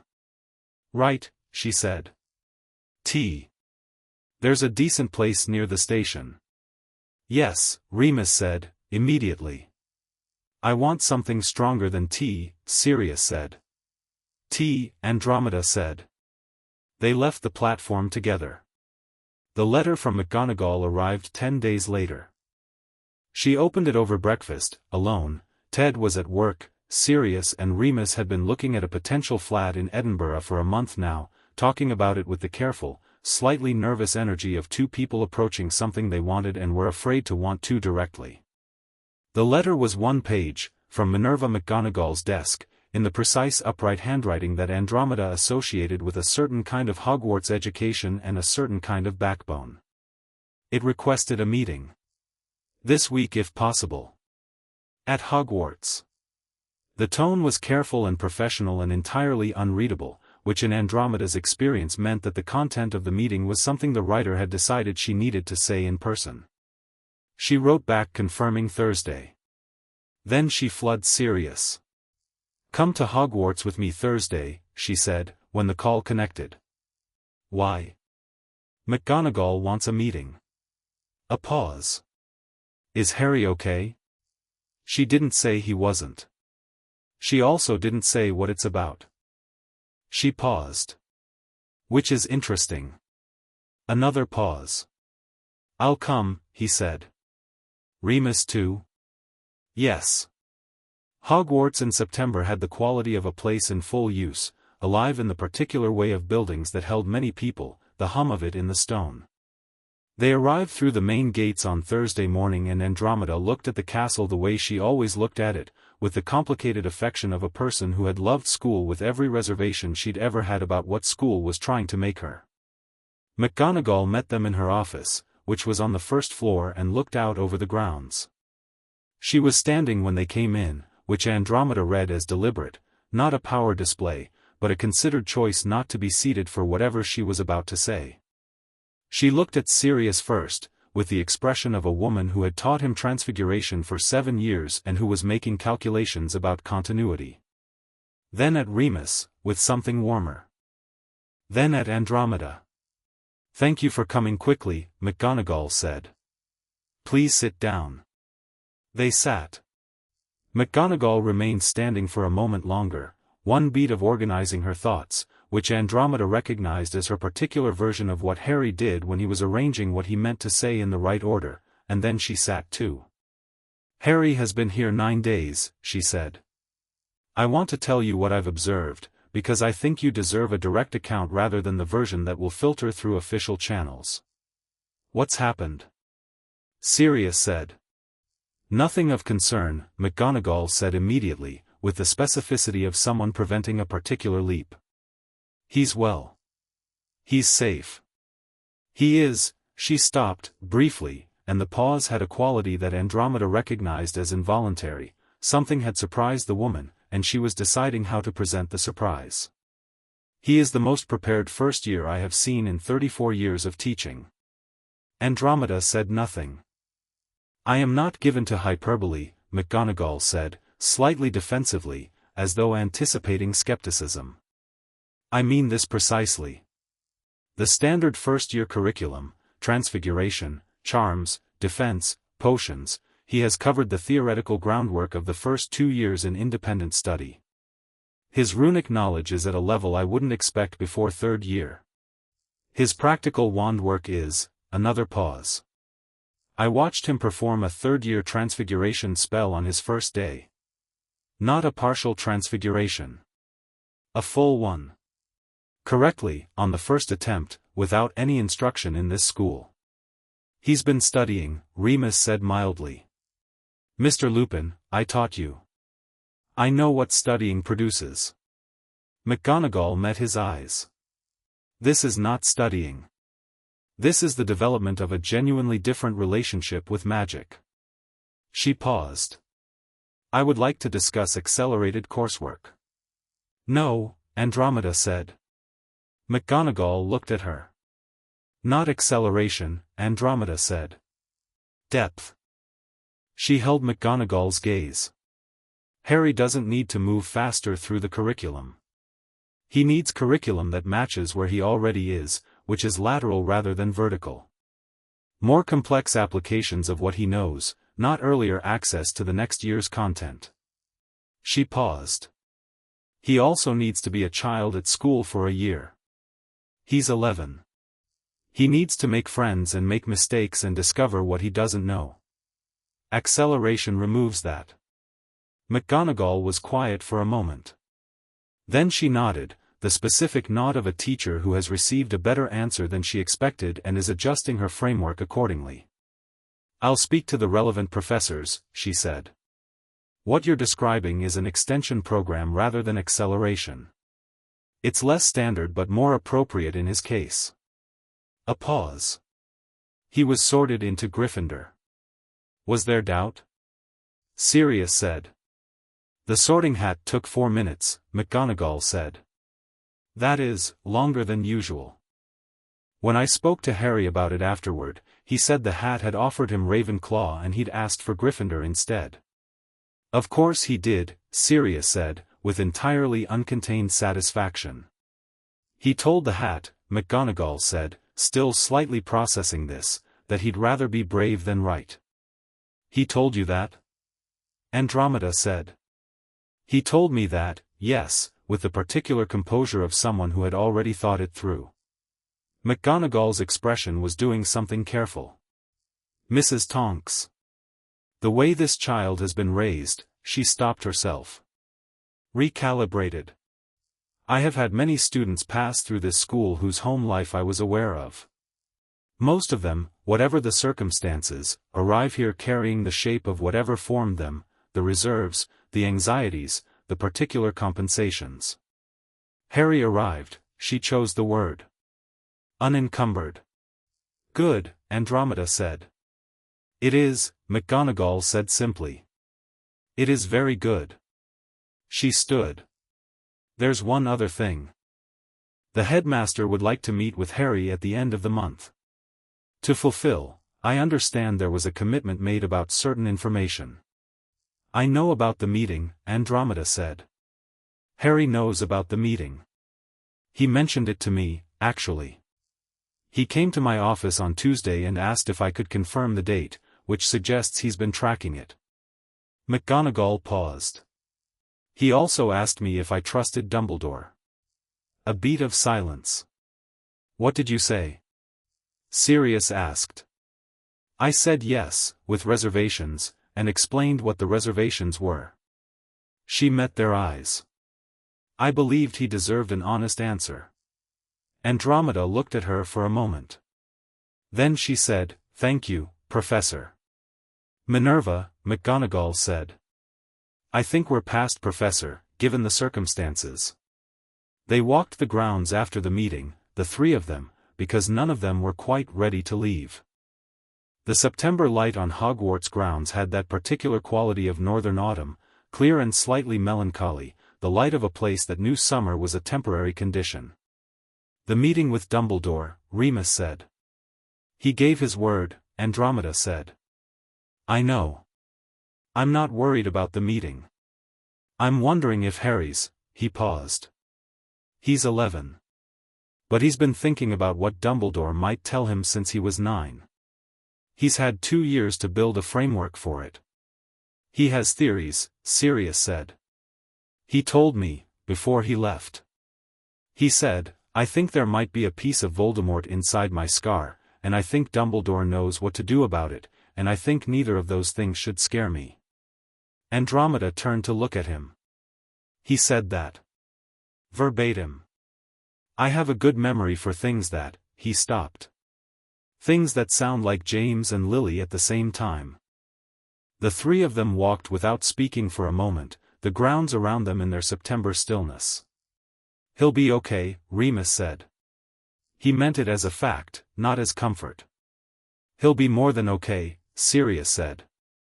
He was always going to be more than okay, Andromeda said. That was the whole point. The letter from Harry came on the 28th of September. Andy, the meeting happened. Dumbledore told me everything. All of it, the Horcrux theory, what it means, what he thinks might need to happen. He was honest. He kept his word. I have some thoughts. I'm not afraid. I think I understand some things about my magic now that I didn't understand before. We can talk at Christmas. Also, I found something in the third-floor corridor that I'm looking into. She read the letter at the kitchen table. She read it twice. She picked up her quill. Harry. Write to me about the third-floor corridor. Now, not at Christmas. His reply came the following afternoon. It's fine. There's a 3-headed dog. But there's something under it that someone's protecting, and the protection isn't secure. Quirrell smells wrong. She put down the letter. She sat back. The kitchen was quiet around her. Through the window the October garden was going golden and slow. Quirrell smells wrong. She thought about her black folder. She thought about 10 years of building records because the right information in the right place at the right time mattered. She thought about Harry at 11, with 2 years of thinking about Dumbledore's promised revelation behind him and 9 years of being raised to name things directly. She picked up her quill. Tell me everything you know about Quirrell. What you've observed, what you've heard, what your instincts say. Write it all. I'll send it to people who can act on it. And Harry, do not go into the third-floor corridor alone. His reply came the next morning, which meant he'd written it the same evening she sent hers, which meant he'd been waiting for permission to tell someone. The letter was 4 inches long and precise and documented Quirinus Quirrell with the same systematic attention Harry gave runic equations, observed behaviors, inconsistencies, 3 specific incidents that individually were explainable and together were not, and a final line that was, "I think Voldemort is using him. I think this is about the stone." She read it. She stood up from the kitchen table. She went to the flue. "Amelia," she said, when the call connected. Amelia Bones looked up from her desk. "Andromeda. What do you have?" "Possible dark arts infiltration at Hogwarts. I have a documented account from a primary source inside the school. I need you to take it seriously." Bones studied her. "How documented?" "Harry Potter documented it. A beat. He's thorough. You know what that means." Bones looked at her for another moment. "Send it through," she said. "Today." She sent it through that morning, with her own cover letter citing every relevant ministry provision and requesting formal investigative review. She sent a copy to McGonagall with a brief note. She sent another copy to Sirius and Remus, who were in Edinburgh now but who both sent patron news within the hour, a large dog and a wolf, both moving with urgency. Then she sat down at the kitchen table and wrote back to Harry. "I've sent it to Bones. McGonagall knows. Sirius and Remus know. You've done the right thing. Now, do not go into the 3rd floor corridor alone." His reply came back that evening. I know. I have Ron and Hermione anyway." She put the letter down. The kitchen was quiet. Outside, the October evening moved in. Ron and Hermione, she thought. Good. She stood up and made tea and thought about a 14-month-old boy on a hospital floor, reaching toward a silver stag in a circle of warm light. She thought about first words and apple slices and a tree that moved branches for better shade.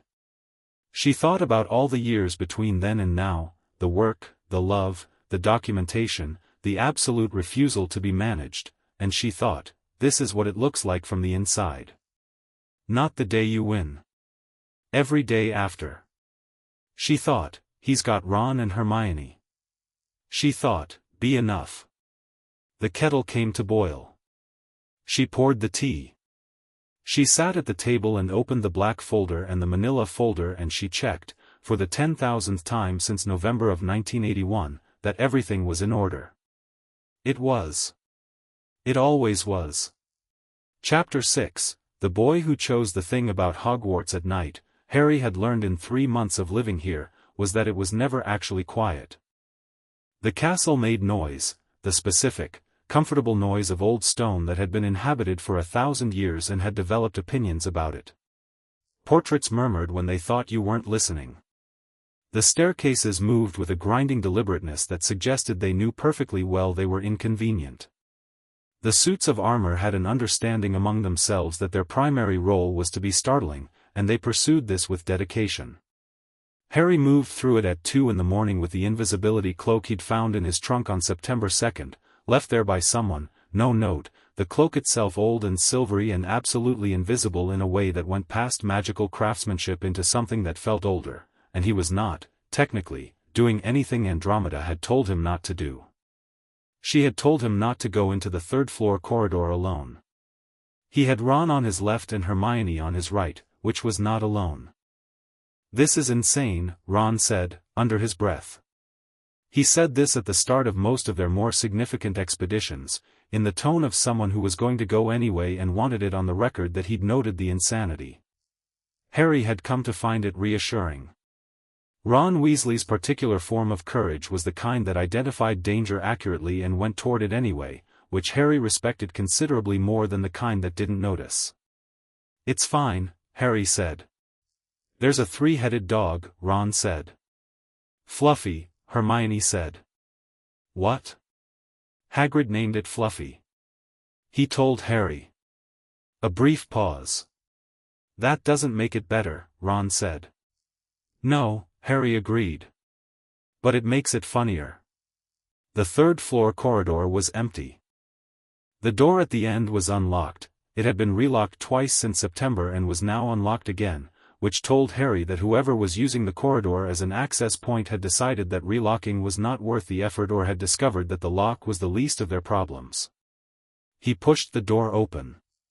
Fluffy was asleep.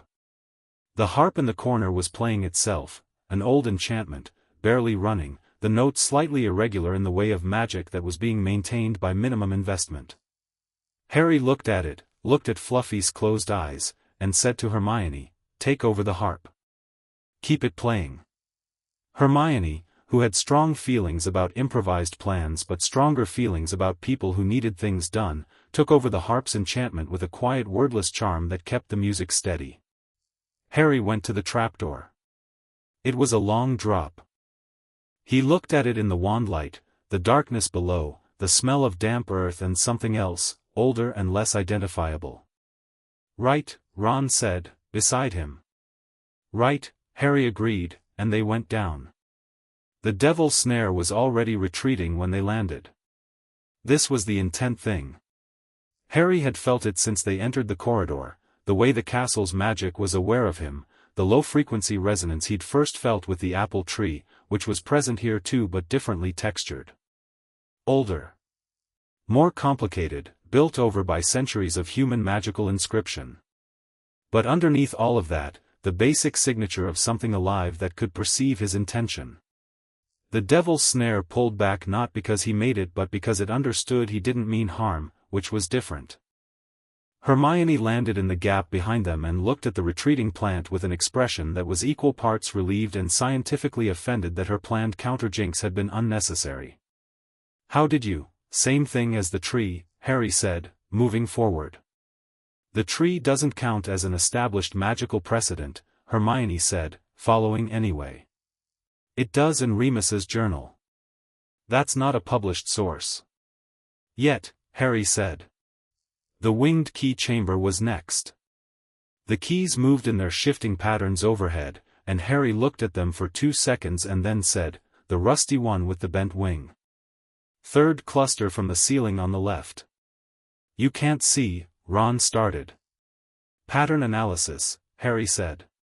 He already had his wand up. The key came down cleanly on the first attempt. Harry had been watching patterns since he was 7 years old in a Muggle library and the chess game since he was 6 and the radio at night since he was younger than that, and patterns were patterns whether they were in runic notation or a swarm of enchanted keys. Ron stared at the descending key. "How long did that take you?" 2 seconds. "Right." Ron opened the door. "After you, then." The chess room was the one that made them stop. It was enormous, a proper wizard's chess board taking up the entire floor, the pieces as tall as adult humans, standing in formation with the particular patient readiness of enchanted objects that had been waiting. Harry looked at the board and looked at Ron and looked at the board again. "This one's yours," Harry said. Ron stared at him. "What?" "You play better than I do and significantly better than Hermione." He looked at Ron steadily. "I'm better at patterns than you. You're better at chess. This is chess." He paused. "I'll follow your lead." Ron looked at the board again. The expression on his face did something, a brief, uncomplicated pleasure that Harry had learned to recognize in Ron, the pleasure of being accurately seen. It didn't last long because there was a chess game to think about, and when Ron thought about chess the rest of him went somewhere else. "Right," Ron said, studying the board. "Knight to f3. We play as the white pieces." It took 11 minutes. Ron was controlled and quick and moved them through it with the same quality Harry had observed in his chess at the Weasley kitchen table, the ruthless spatial imagination, the willingness to sacrifice. When he had to sacrifice himself in the final sequence he said, "Move me," with a flatness that meant he'd already decided and didn't need anyone to talk him out of it. Harry moved him. The white queen struck the square. Ron went down. He was alive, concussed, pale, but breathing steadily. Harry checked with a diagnostic charm that Andromeda had taught him at 8, which was not on any Hogwarts curriculum and which produced results he could read. "He's fine," Harry said. "He'll wake up in an hour." He looked at Hermione. "He needs to stay here." Hermione's jaw was tight. She was doing the thing she did when she was afraid and managing it through systematic thought rather than feeling. "You should wait for him." "No." Harry met her eyes. "Whatever's on the other side is happening tonight. Quirrell isn't waiting for Ron to wake up." "Then I'll come, you'll stay with Ron," Harry said. Not as a command, he didn't have a commanding voice, had never found one necessary. Just as the obvious thing. "He needs someone and you know the most healing charms out of the two of us. I need to go forward and I need to know Ron's okay." She looked at him. She was frightened and she was furious about being frightened and she was working out whether he was right. He waited. "If you're not back in an hour," she said, "I'm going back up and I'm olling your mum." "Andy," he corrected automatically. "Andy," she said, "and Professor McGonagall and anyone else I can think of." "Fair," he said. "Keep Ron warm." He went through the door. The troll room was empty. The troll was already unconscious, which meant Quirrell had come through here recently and hadn't bothered to reset the obstacle. Sloppy. Or confident. Harry moved through quickly. The potions room gave him the riddle, a logic puzzle arranged in bottles on a table, with black flame ahead and purple flame behind, a single bottle each to pass through safely. He read the riddle once, identified the forward bottle in 40 seconds, and drank it. The black flames parted. He went through. The last room was lit with pale light from no visible source, and it was empty except for the mirror of Ariste and the man standing in front of it. Quirinus Quirrell turned around. Harry had been watching Quirrell since September, and in 3 months he'd catalogued the ways Quirrell was wrong, the stutter that appeared when it was convenient and vanished when it wasn't, the smell that Harry couldn't identify precisely but that Sirius would have called wrong dark, the pattern of his gaze which moved in the specific way of someone receiving instructions from a source the people around him couldn't see. He'd documented all of it and sent it to Andromeda and Bones and McGonagall. He'd expected something to happen before this. Bones had taken it seriously, he knew that, from Andromeda's letters. McGonagall had raised it with Dumbledore. Dumbledore had indicated that he was monitoring the situation and that the protections around the stone were sufficient. The protections had not, it turned out, been sufficient for an 11-year-old with Ron Weasley's chess intuition and Hermione Granger's diagnostic charm library and Harry Potter's decade of training.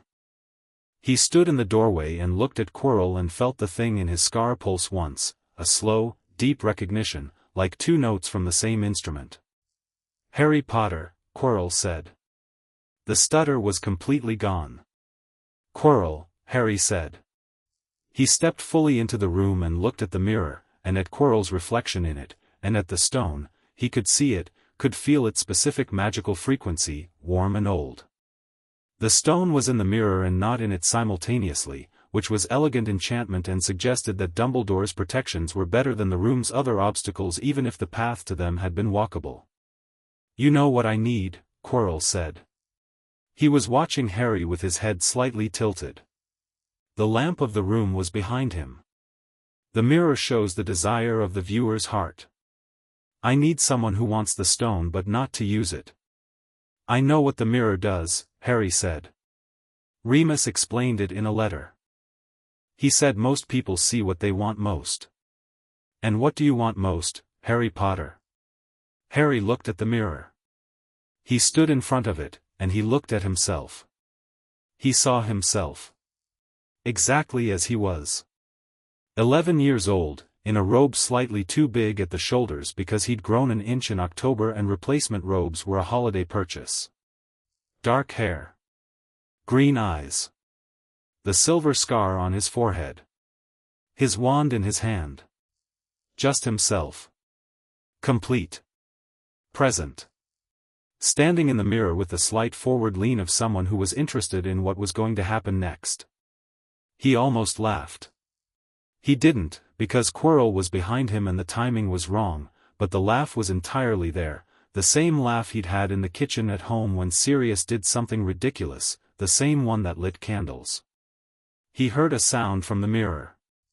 Not a voice, a warmth. The same deep-root frequency as the apple tree and the devil's snare, but different again, more layered. Old magic doing what old magic did when it encountered a mind it understood. The stone dropped into his hand. He closed his fingers around it. Quirrell made a sharp sound. "Give it to me," he said. The pleasantness was gone. Something else was in its place, not Quirrell, something else. Something that used Quirrell's voice and didn't fit it.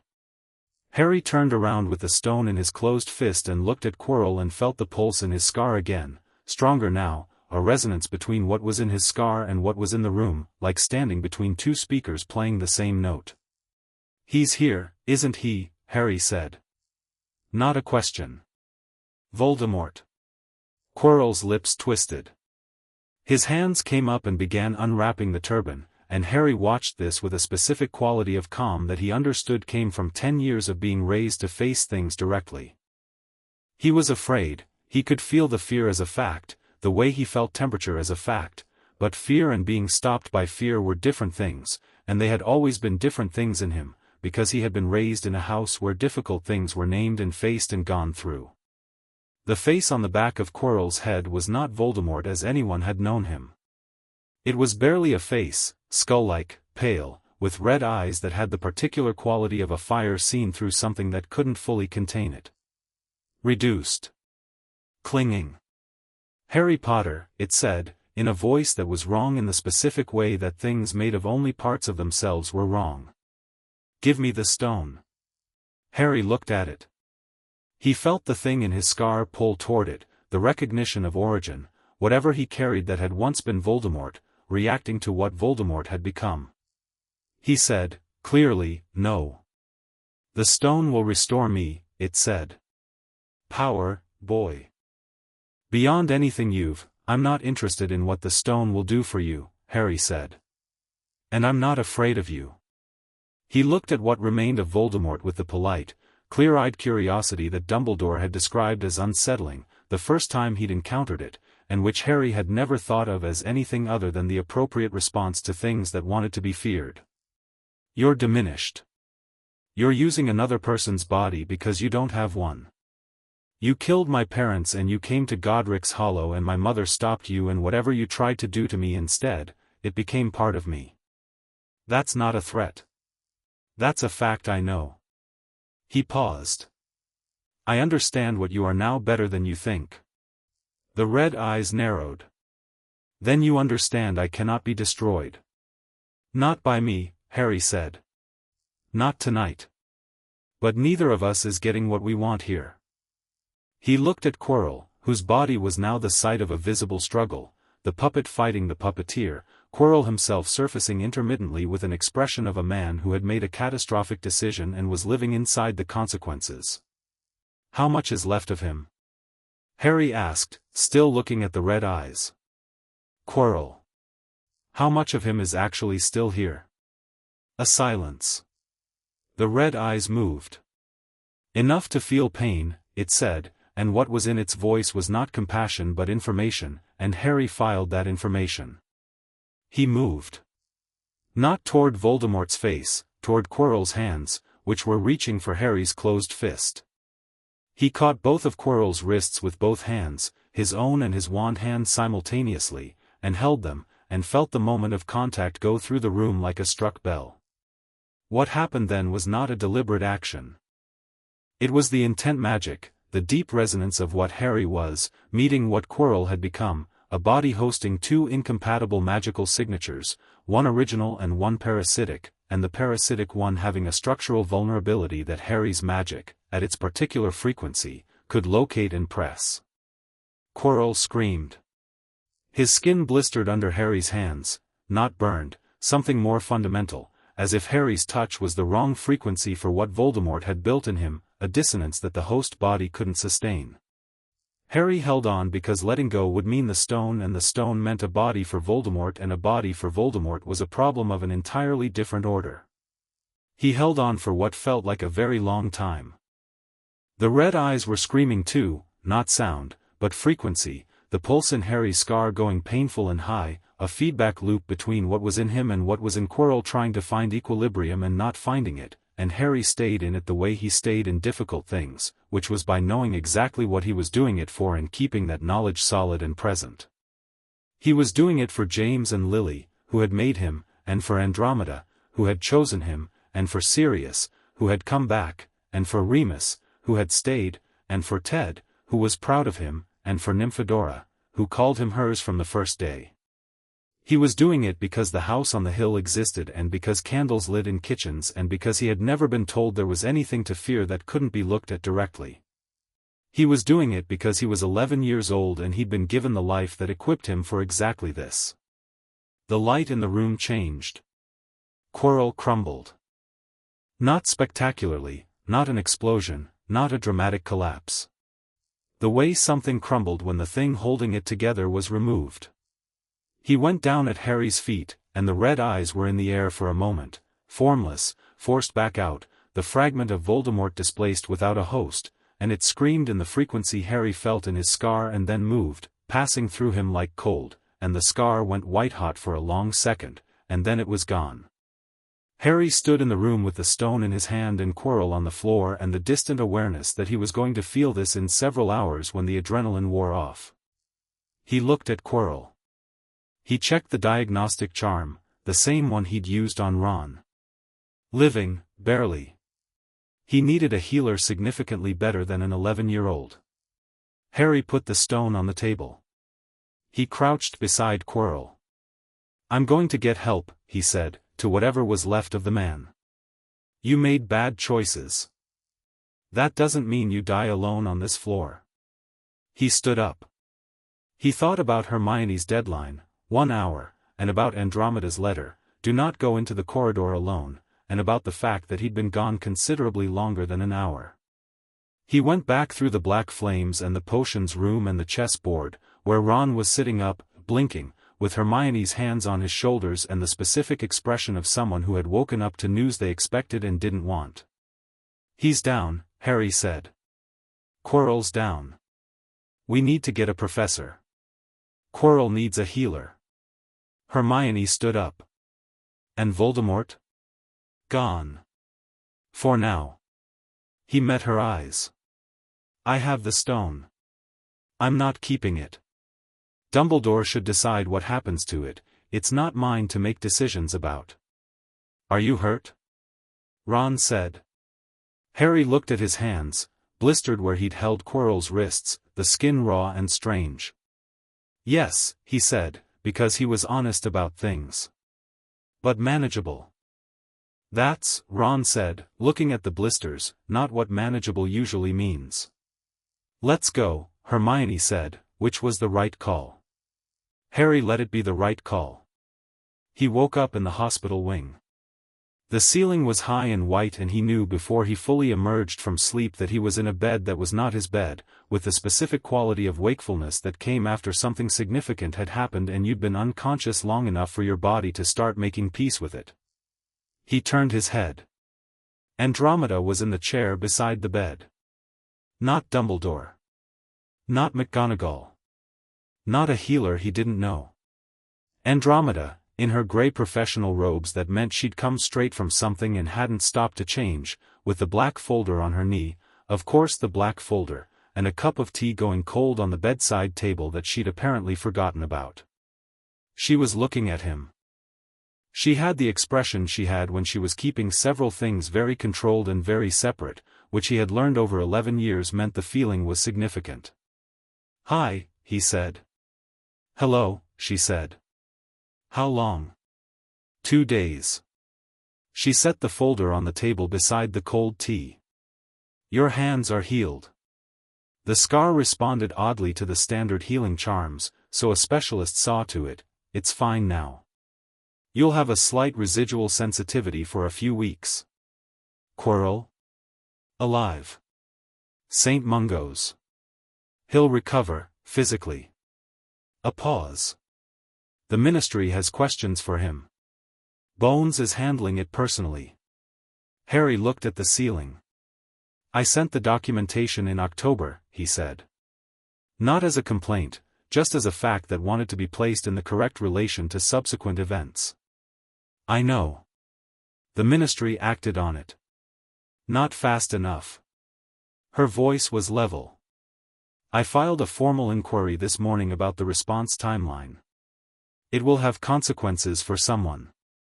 He turned his head back to look at her. She was watching him with that expression, the one he'd been seeing his whole life, the one that was love and assessment and deep, uncalculating honesty in the same feeling.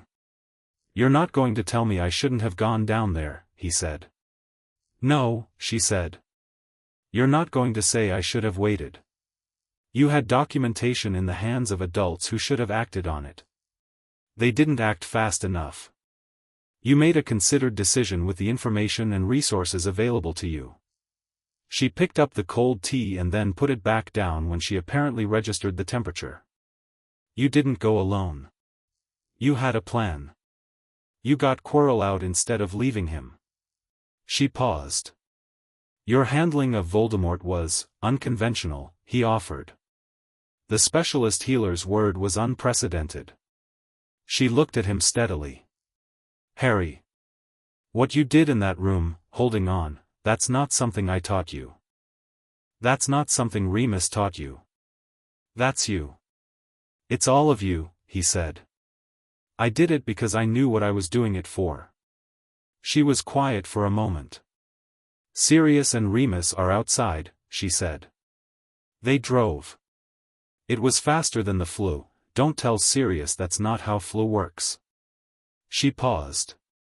Ted's coming on Saturday because he had something at work he couldn't immediately leave, and he's been owling every 4 hours. She paused again. Dora sent a howler. I intercepted it because a howler seemed counterproductive given the circumstances. What did it say? I chose not to fully listen. The portions I caught referenced, and I'm paraphrasing, you absolute bloody idiot, I knew I should have come to Hogwarts with you. Harry almost smiled. She's not wrong. She's correct in her overall sentiment, though not in the action she's proposing, which would have made things considerably more complicated. Andromeda looked at him. Ron and Hermione? Fine. They're in Gryffindor Tower. Good. They're good friends. They're the best, Harry said simply. The way he said things that were simply true. She reached over and straightened the edge of his blanket, which was an action that had no practical necessity and both of them knew it, and it was the most specifically parental thing she did, the one that was entirely instinct and not thought, and Harry had always loved it for exactly that reason. The hospital wing door opened. Dumbledore came in. He moved with his usual presence, the same burgundy robes she described from the Ministry meeting in October, the same silver in his hair and beard, the same quality of enormous accumulated weight moving through a room. He looked at Harry. He looked at Andromeda. He chose the chair on the other side of the bed, which was the right choice. He sat down. No speech. No performance. He sat and looked at Harry with the expression she described, the wonder and the grief, and for once he didn't deploy it, didn't shape it into something useful. He just let it be what it was. You handled it, Dumbledore said. Yes. You had the stone and you left it. It's not mine, Harry said. What happens to it is your problem. Dumbledore's mouth moved, the beginning of something between a smile and something more complicated. Flamel and I have been discussing its future, he said. I expect we will reach a conclusion. Okay, Harry said. A pause. Dumbledore looked at his hands, which were folded on his knee. He looked like a man choosing between several things he might say, each of them true, none of them complete. Harry watched him do this. In September, Harry said, you told me about the Horcrux theory. About what might be in my scar. Yes. Voldemort passed through me tonight, Harry said. When Quirrell went down. He came through me. He touched his scar, not unconsciously, deliberately, the way he touched things he was thinking about. The piece in the scar is still there. But it was disturbed. I felt it. He looked at Dumbledore. You have a theory about what ultimately needs to happen. Dumbledore was very still. I do, he said carefully. You think I might need to die, Harry said. Or something equivalent. To destroy the piece inside me. The hospital wing was absolutely silent. Andromeda's hand found his forearm. She didn't grip it. She just put her hand there, flat and steady and present. Dumbledore looked at Harry for a long moment. It is a theory, he said. Not a certainty. Magic of that kind, the magic at Godric's Hollow, has no precedent. What I know is that a piece of Voldemort is inside you. What I believe is that it cannot remain there while Voldemort lives. What I cannot tell you with certainty is what removing it would require. He paused. I want to be honest with you. I know, Harry said. That's why I'm asking. It is possible, Dumbledore said, carefully and precisely, that you could survive it. Lily's protection is woven into the structure of your magic in ways I have not fully mapped. What she did should have been a single-use sacrifice. Instead, it appears to have become structural. Permanent. He looked at Harry. I do not know what that means for the Horcrux theory. I have been hoping, in the years since I understood it, that the answer is different from what the theory suggests. He's 11, Andromeda said. Her voice was perfectly level. It was the voice she used in ministry hearings, in review boards, in the rooms where she had spent years being extremely correct and absolutely unmovable. He's 11 years old, Albus, and you are telling him that he may need to die. I'm telling him the truth, Dumbledore said. Which is what he asked for. I know, she said. I'm not arguing with the honesty. I'm telling you that the truth doesn't end there. Because I also know something you know. She looked at him. The blood in his scar. Lily's blood protection. It's not just an echo. It changed him at the core, the monitoring charts from St. Mungo's, the magical development over the last decade, what happened in that room tonight.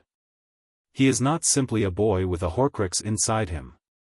He is a boy whose magic was reorganized by the most powerful act of sacrificial love ever performed, and that reorganization has been growing for 11 years. She paused. Before you ask him to walk toward death, you will have every piece of this fully researched. Not theoretical. Fully documented. I will have the best magical theorists in the country in one room working on it. And if the theory holds? Dumbledore said quietly. Then we'll address that when the theory holds, she said. Not before. Dumbledore looked at her. Whatever the calculation was, it ran quickly. I will share everything I have, he said. Every piece of research. Every Horcrux theory I've developed. He paused. It would help to have Remus involved. His understanding of dark magic resonance is, he's underestimated, academically. I know, Andromeda said. I've known that since 1984. Harry had been listening to this the way he listened to things that were about him, with the full, direct attention, without the deflection that most people applied to difficult information about themselves. He turned it over now. The Horcrux. The possibility. The thing in his scar that had been there since before he could remember and had become, through the specific alchemy of his upbringing, part of the structure of who he was rather than a wound in it. I'm not afraid of this, he said. Both of them looked at him. I'm not, he said. I understand what it is. I've been thinking about it since I was 9. He looked at Dumbledore. I'm not afraid of you either. I'm not afraid of what you know about me. I want the research done because I want the right answer, not because I'm hoping for a different one. He paused. If the answer is what the theory says, then I'll deal with it. But I'm not going to spend the next 7 years waiting for it like it's already over. He looked at Andromeda. That's not how you raised me. She looked at him for a moment. No, she said. It isn't. Dumbledore was watching Harry with the expression that was fully open now, not managed, not shaped for purpose. The expression of a very old man who had been wrong in a particular way and was understanding it clearly, possibly for the first time, which was not the same as understanding it too late. He had expected a boy made afraid by destiny. He had found a boy made whole by love, which was something his calculations had accounted for in theory and failed to account for in practice. You are, Dumbledore said, very quietly, precisely what she made you. I'm what I made myself, Harry said. She just made sure I had the room to do it. Andromeda said nothing. She put the cold tea on the windowsill and straightened his blanket again and looked out at the Hogwarts grounds, the May evening coming in through the tall windows, the grounds golden and green, the lake dark and still. Dumbledore stood. He moved toward the door, and then he stopped in the way he'd stopped in the Ministry atrium when Sirius had been walking away, that quality of something needing to be said before the moment passed. Mrs. Tonks, he said. He didn't turn around immediately. In November of 1981, when the owl arrived too late, he stopped. Tried again. I had an arrangement in place. For the Dursleys. For the Blood Wards. He paused. I believed it was the right one. I believed it more completely than I've believed most things. I know you did, Andromeda said. I was wrong. Yes, she said. You were. He turned, finally, and looked at Harry once more, long, and quiet, and containing everything the last decade had cost and given, and then he said, "Good night, Harry." He went to the door. "Good night," Harry said. The door closed. The room settled into the early evening quiet, the quality of a hospital at the end of the day, the specific peace of a place where crises had been passed through. Harry lay in the white bed in the high-ceilinged room and felt his hands, healed and slightly strange, and felt his scar, settled and quiet. He felt the thing in his scar the way he always felt it, present, familiar, structurally part of him, and now understood it better than he had this morning, which was different from being afraid of it. Sirius came through the door next. He'd been outside long enough that the not being able to come in had clearly cost him, and he came through with the energy of someone who had been holding very still for too long. He looked at Harry in the hospital bed and his face did several things and then settled on the grin, the real one, fully restored over the years, weaponized and warm. "Tell me everything," Sirius said, dropping into the chair Dumbledore had vacated. "From the beginning. Leave nothing out." "Sirius," Andromeda said. "He's fine, he's clearly fine, let the boy tell the story, he's been awake for approximately 4 minutes. He looks awake enough." Sirius looked at Harry. "Three-headed dog first or devil's snare first?" Harry looked at Andromeda. She made a specific expression that meant, "I'm not going to stop this, but I want it noted that I considered it." "Devil's snare first," Harry said, and started. Remus came through the door 3 minutes into the story and found his chair, the good one, near the window, and sat with his notebook already open, because Remus Lupin had never been able to hear something interesting happen without wanting to document it, which was one of the things Harry had always loved about him. Outside, Hogwarts settled into its evening. The grounds went dim and gold. The portraits in the hospital wing, who had been very professionally pretending not to listen for the past hour, settled back into their paintings. The suits of armor on the 3rd floor stood in their patient arrangement.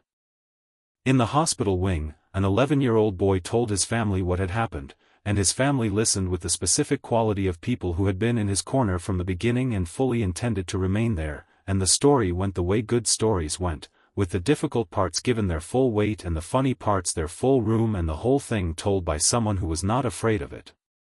He talked for an hour and his voice never faltered. When he got to the mirror, Sirius said, "What did you see?" "Myself," Harry said. Sirius frowned. "Just yourself?" "Just myself," Harry said. "Exactly as I am." Sirius thought about this. He looked at Andromeda, and Andromeda looked back at him, and whatever passed between them in that look was the kind of thing that didn't need words and wouldn't have been improved by them. "Yeah," Sirius said, finally. "Yeah, that's right." He leaned back in his chair. "Okay. Then what happened?" Harry told him then what happened. And outside, the evening moved into night, and the candles in the hospital wing burned steady and warm, and the house on the hill waited, as it always waited, for the person who always came home.